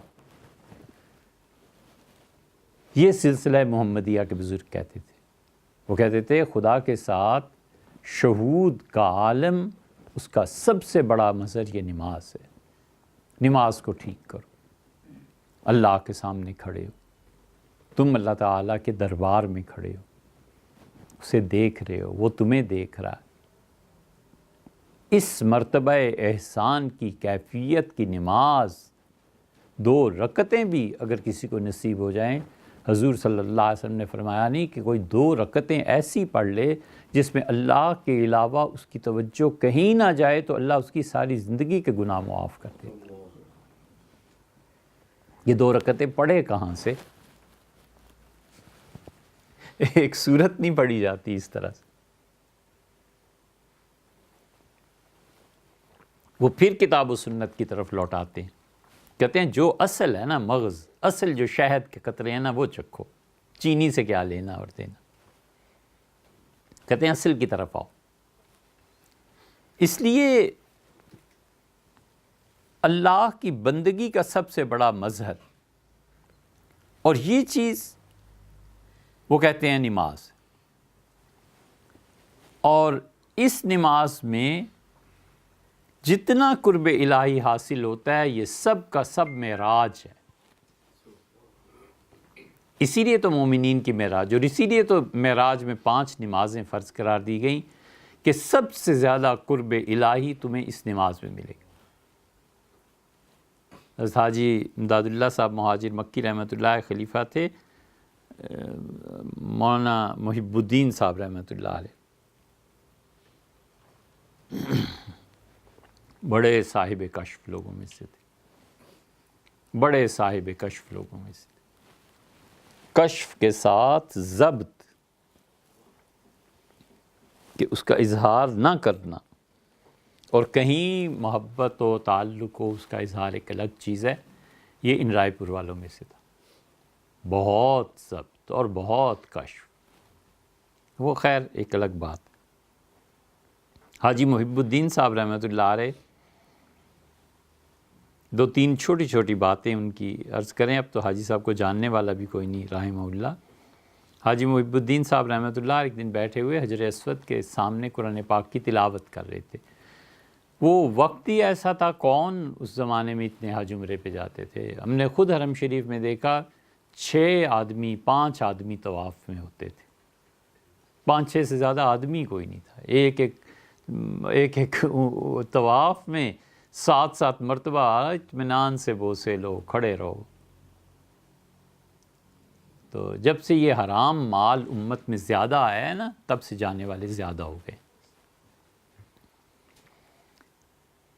تو حاجی محب الدین صاحب رحمۃ اللہ تلاوت کر رہے تھے، ایک دم سے قرآن پاک کو بند کیا اور کہنے لگے یہ کون آیا ہے.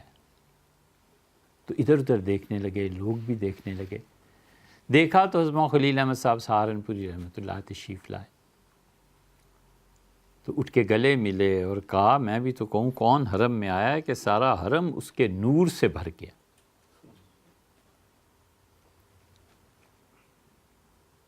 شیخ مولانا زکریا صاحب رحمۃ اللہ کو ہم نے دیکھا مطاف میں.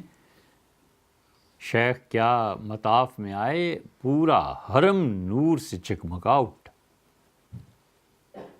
یہ ایسے لوگ تھے. پھر انہوں نے ایک دن حضرت خلیل احمد صاحب رحمۃ اللہ سے پوچھا کہ حضرت کیسے؟ تو انہوں نے کہا کہ اب بس یہیں آ گیا ہوں اور ارادہ ہے کہ انتقال ہو تو جنت البقیع میں دفن. انہوں نے کہا حضرت ابھی کہاں، واپس جائیں، یہاں تو تباہی آنے والی ہے، یہاں تو بہت کچھ ہونے والا ہے، اور پھر جب وقت آئے گا میں آپ کو خود بلا لوں گا. حضرت واپس آ گئے. پھر اس کے بعد جو وہابیوں کی اور ترکوں کی آپس میں جنگیں اور یہ چیزیں ہوئی ہیں، پھر ایک دن خط آیا کئی سال کے بعد کہ حضرت اب آ جائیں. تو حضرت گئے اور 1.5 سال بعد انتقال ہو گیا. حاجی محب الدین صاحب رحمۃ اللہ نے ایک دن 2 رکعتیں ایسی پڑھ لیں، بہت بہت خوش ہوئے اور مراقبے میں بیٹھ گئے کہ اللہ مجھے اس کا کیا اجر دے گا. پچھلی زندگی جو ہے اس کے سارے گناہ اب معاف ہو گئے ہوں. تو فرماتے تھے میں نے دیکھا کہ اللہ تعالیٰ نے جنت میں ایک حور عنایت فرمائی، لیکن تھی اندھی. یہ جیسے خواب کی تعبیر ہوتی ہے نا، کشف کی بھی تعبیر ہوتی ہے. تو میں اپنے شیخ حضرت حاجی صاحب رحمۃ اللہ علیہ کے پاس چلا گیا. تو میرا یہ کشف سن کے ہنسے اور فرمایا کہ غالباً آنکھیں بند کر کے نماز پڑھی ہوگی. میں نے کہا جی حضرت. تو فرمایا پھر اندھی ملی. اور پھر کمال کی بات دیکھو، فرمایا دل نہ لگے تو بھی آنکھیں کھول کے سنت کے نماز مطابق نماز پڑھنا، اس تمہاری نماز سے اچھی بات ہے. سنت کا اتباع ہے نا. حضور صلی اللہ علیہ وسلم آنکھیں بند تو نہیں کر لیا کرتے تھے. اسی لیے فقہا کہتے ہیں کہ احیاناً کبھی آدمی کا جی چاہے کوئی حرج نہیں اس میں بھی، لیکن اسے معمول بنا لینا یہ مکروہ ہے، یہ جائز نہیں. اس لیے وہ کہتے ہیں کہ ایاک نعبد و ایاک نستعین، اللہ صرف تیری عبادت کرتے ہیں. تو سلسلہ محمدیہ کے حضرات کہتے ہیں کہ سب سے اول درجے کی چیز جو عالم مشاہدہ میں، غیب سے مشاہدے میں، مشاہدہ ہمیشہ قوی ہوتا ہے غیب سے. آپ نے دیکھا نہیں، اللہ تعالیٰ نے فرمایا موسیٰ علیہ السلام سے کہ کیوں جلدی آ گئے؟ اجل تو، انہوں نے کہا اللہ میں نے جلدی کی چونکہ مصر سے نجات مل گئی تھی. اجل تو الیک ربی لترضی، اللہ اس لیے کہ آپ مجھ سے خوش ہوں، میں جلدی شوق میں ملاقات کے لیے آ گیا ہوں. محبت ہے، تعلق ہے. اللہ تعالیٰ نے فرمایا کہ وہ جو قوم ہے نا تمہاری، وہ گمراہ ہو گئی ہے اور انہوں نے بچھڑے کی عبادت شروع کر دی. یہ خبر تھی نا، غصہ آیا. اور یہاں جب آئے ہیں مشاہدہ ہوا کہ بچھڑے کی عبادت، تو اپنے بھائی کو پکڑ لیا حضرت ہارون علیہ السلام. اور اتنا شدید غصہ تھا. یہ اللہ کی توحید پر غیرت ہے. کوئی شخص ایسا نہیں ہے جو خدا کی غیرت کی وجہ سے، خدا پر توحید اور خدا کی تعلق کی غیرت میں کوئی چیز چھوڑ دے اور پھر وہ چیز آ کر اس کے پاؤں نہ پکڑ لے. یہ عجیب بات، جتنے لوگوں نے جن چیزوں کو ٹھکرا دیا نا اللہ کی غیرت میں، ہم نے دیکھا اور پڑھا کہ انہی چیزوں نے آ کر ان کے پاؤں پکڑ لیے کہ حضرت ہمیں رکھ لیں۔ امام حنیفہ رحمۃ اللہ علیہ نے قضا کو وفات ہو گئی، زہر دے دیا گیا، ٹھیٹھ اردو میں کہیں تو مر گئے، مگر نہیں قبول کیا قضا کو۔ انہوں نے کہا کیسے ممکن ہے کہ میں خدا کی کتاب کے خلاف فیصلہ کروں، میں جج بن جاؤں اور پرچی آئے کہ فلاں نے قتل کیا لہٰذا اس پہ ثابت ہے، لیکن اس کے باوجود آپ اسے سزا نہیں دیں گے، اللہ کے مقابلے میں ان کا حکم ماننا شروع کر دوں۔ ان کا یہ کیسے ممکن ہے، میں نہیں مانتا۔ اس ظلم پر جب احتجاج انہوں نے کیا تو جیل ہو گئی، شہادت ہو گئی، سب کچھ ہو گیا۔ اس قضا نے، محکمہ قانون نے، انصاف نے آ کے حنفیوں کے پاؤں پکڑ لیے کہ خدا کا واسطہ ہے کسی طرح حنفیت کو قضات میں رکھو۔ نتیجہ یہ کہ لوگ اپنے قاضی وقت کی پیروی کرتے تھے، مشرق سے مغرب تک، اسپین اور ان چیزوں تک، علاقوں تک حنفیت پھیلی۔ اب تک 1200 سال ہو گئے ہیں، ہر طرف حنفی فقہ کا عروج اور غلبہ ہے حنفیوں کا۔ پوری امت کا تینوں ائمہ کو ملا کر اتنا مجموعہ نہیں بنتا جتنے اکیلے حنفی ہیں۔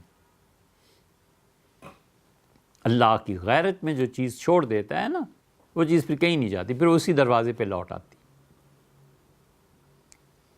اسی لیے وہ کہتے ہیں کہ اصل اصول اللہ کے ساتھ تعلق، عالم غیب اور مشاہدہ۔ حضرت موسیٰ علیہ السلام نے جب شرک دیکھا اپنی قوم میں تو بھائی کو پکڑ لیا، تو وہ غیب میں خبر دی گئی تھی کہ تمہاری قوم بچھڑے گئی، اور یہ مشاہدہ ہے، اور مشاہدے میں غصے کا اظہار ہے، اللہ کے لیے غیرت ہے۔ اس لیے یہ سلسلہ محمدیہ میں وہ کہتے ہیں کہ عالم غیب سے نکل کے عالم مشاہدہ میں آؤ، اور عالم مشاہدہ میں سب سے پہلی چیز نماز ہے، جو اللہ کے ہاں حقیقی حضوری ہے۔ مراقبات میں جتنے بھی بڑے مراقبات ہیں، اللہ کے ہاں خیال کی حضوری ہے، اور وہاں خیال کا پروردگار ہے، اور یہاں حقیقت میں پروردگار ہے نماز میں، اور تمہاری حقیقت بھی حاضری میں ہو رہی ہے۔ یہ جتنے پردے بندے اور خدا کے درمیان ہیں، سب سے زیادہ وہ اٹھتے ہیں نماز۔ اسی لیے تو حضرت عمر رضی اللہ عنہ کہتے ہیں کہ جب میں نماز میں ہوتا ہوں تو اپنے لشکروں کو ترتیب دیتا ہوں۔ دوسری چیز جو اس سلسلے کے بزرگ کہتے ہیں، وہ کہتے ہیں کہ عالم مشاہدہ میں آؤ۔ قرآن پاک کی ایک تلاوت یہ ہے کہ تم قرآن پڑھو، بس ٹھیک ہے، پڑھ لیا، ثواب ملا، بہت اچھی بات ہے، کوئی اس کی معاذ اللہ تحقیر نہیں، فقہ سے ثابت، کتاب و سنت سے ثابت۔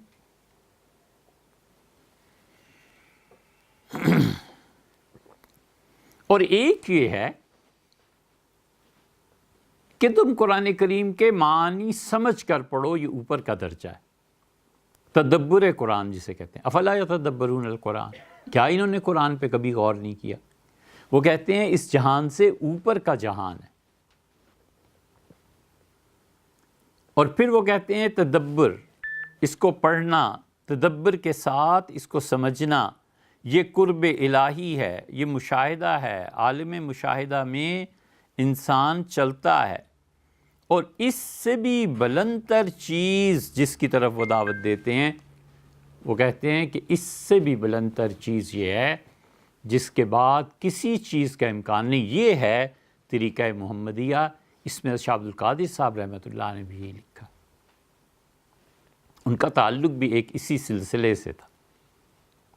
انہوں نے لکھا ہے کہ جس سے بلند تر سوچا ہی نہیں جا سکتا اور تصور بھی نہیں ہے، قرآن کریم کی تلاوت میں سالک اور قاری یہ سمجھنے لگے کہ اللہ خود مجھ سے پڑھتا ہے۔ سمجھنا بھی دشوار ہے۔ پھر وہ مثال دیتے ہیں اس کی، وہ کہتے ہیں درخت سے آواز آ رہی تھی نا موسیٰ علیہ السلام کو کہ اننی انا اللہ، میں اللہ ہوں، لا الہ الا انا، میرے علاوہ کوئی نہیں۔ اور آواز آ رہی تھی نا فخلعنا علیک، اور اپنے جوتے اتار، انک بالوادی المقدس، سے تو آپ پاک جگہ۔ وہ کہتے ہیں تلاوت اس طرح کرو جیسے اس درخت سے غیب سے آوازیں آ رہی تھیں، موسیٰ علیہ السلام سن رہے تھے، اللہ تمہارے وجود سے خود اپنا کلام پڑھ رہا ہے. وہ کہتے ہیں تلاوت ہے جو قرب الہی کی طرف تمہیں لے کے چلے گی. اور تیسری چیز وہ کہتے ہیں دعا ہے.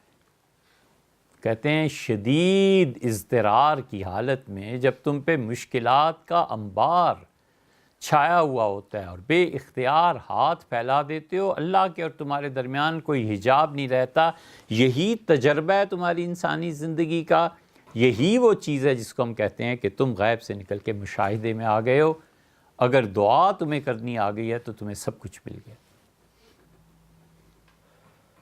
یہ تینوں چیزیں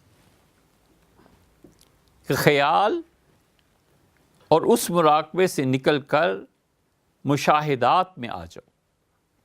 اور جب آدمی آہستہ آہستہ ان چیزوں پہ غور کرتا ہے تو خیالات بھی پاک ہو جاتے ہیں، کبھی کبھی اعمال میں بھی رسوخ حاصل ہو جاتا ہے. آخری درجہ یہ ہے کہ اپنی خواہش کو اللہ کی خواہش کے تابع کر دیں، بس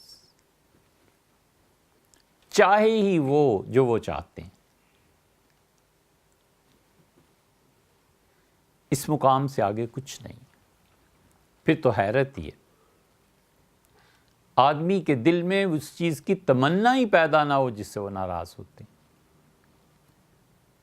یہ خواہشات کو اللہ کی مرضی کے تابع کر دینا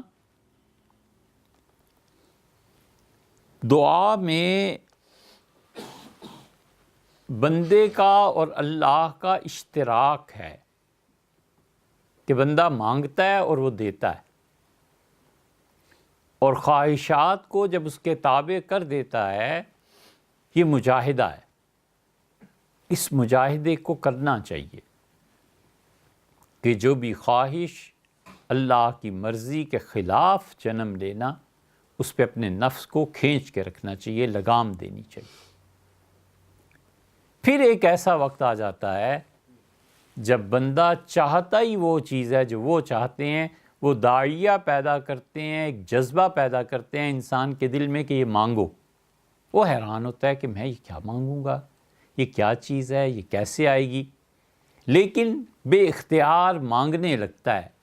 وہ اللہ تعالیٰ کی طرف سے اس شرف کا اظہار ہوتا ہے کہ تم اس مقام پہ پہنچے ہو کہ جو تم مانگو گے نا ہم پہلے سے تمہیں دینے کو تیار ہیں.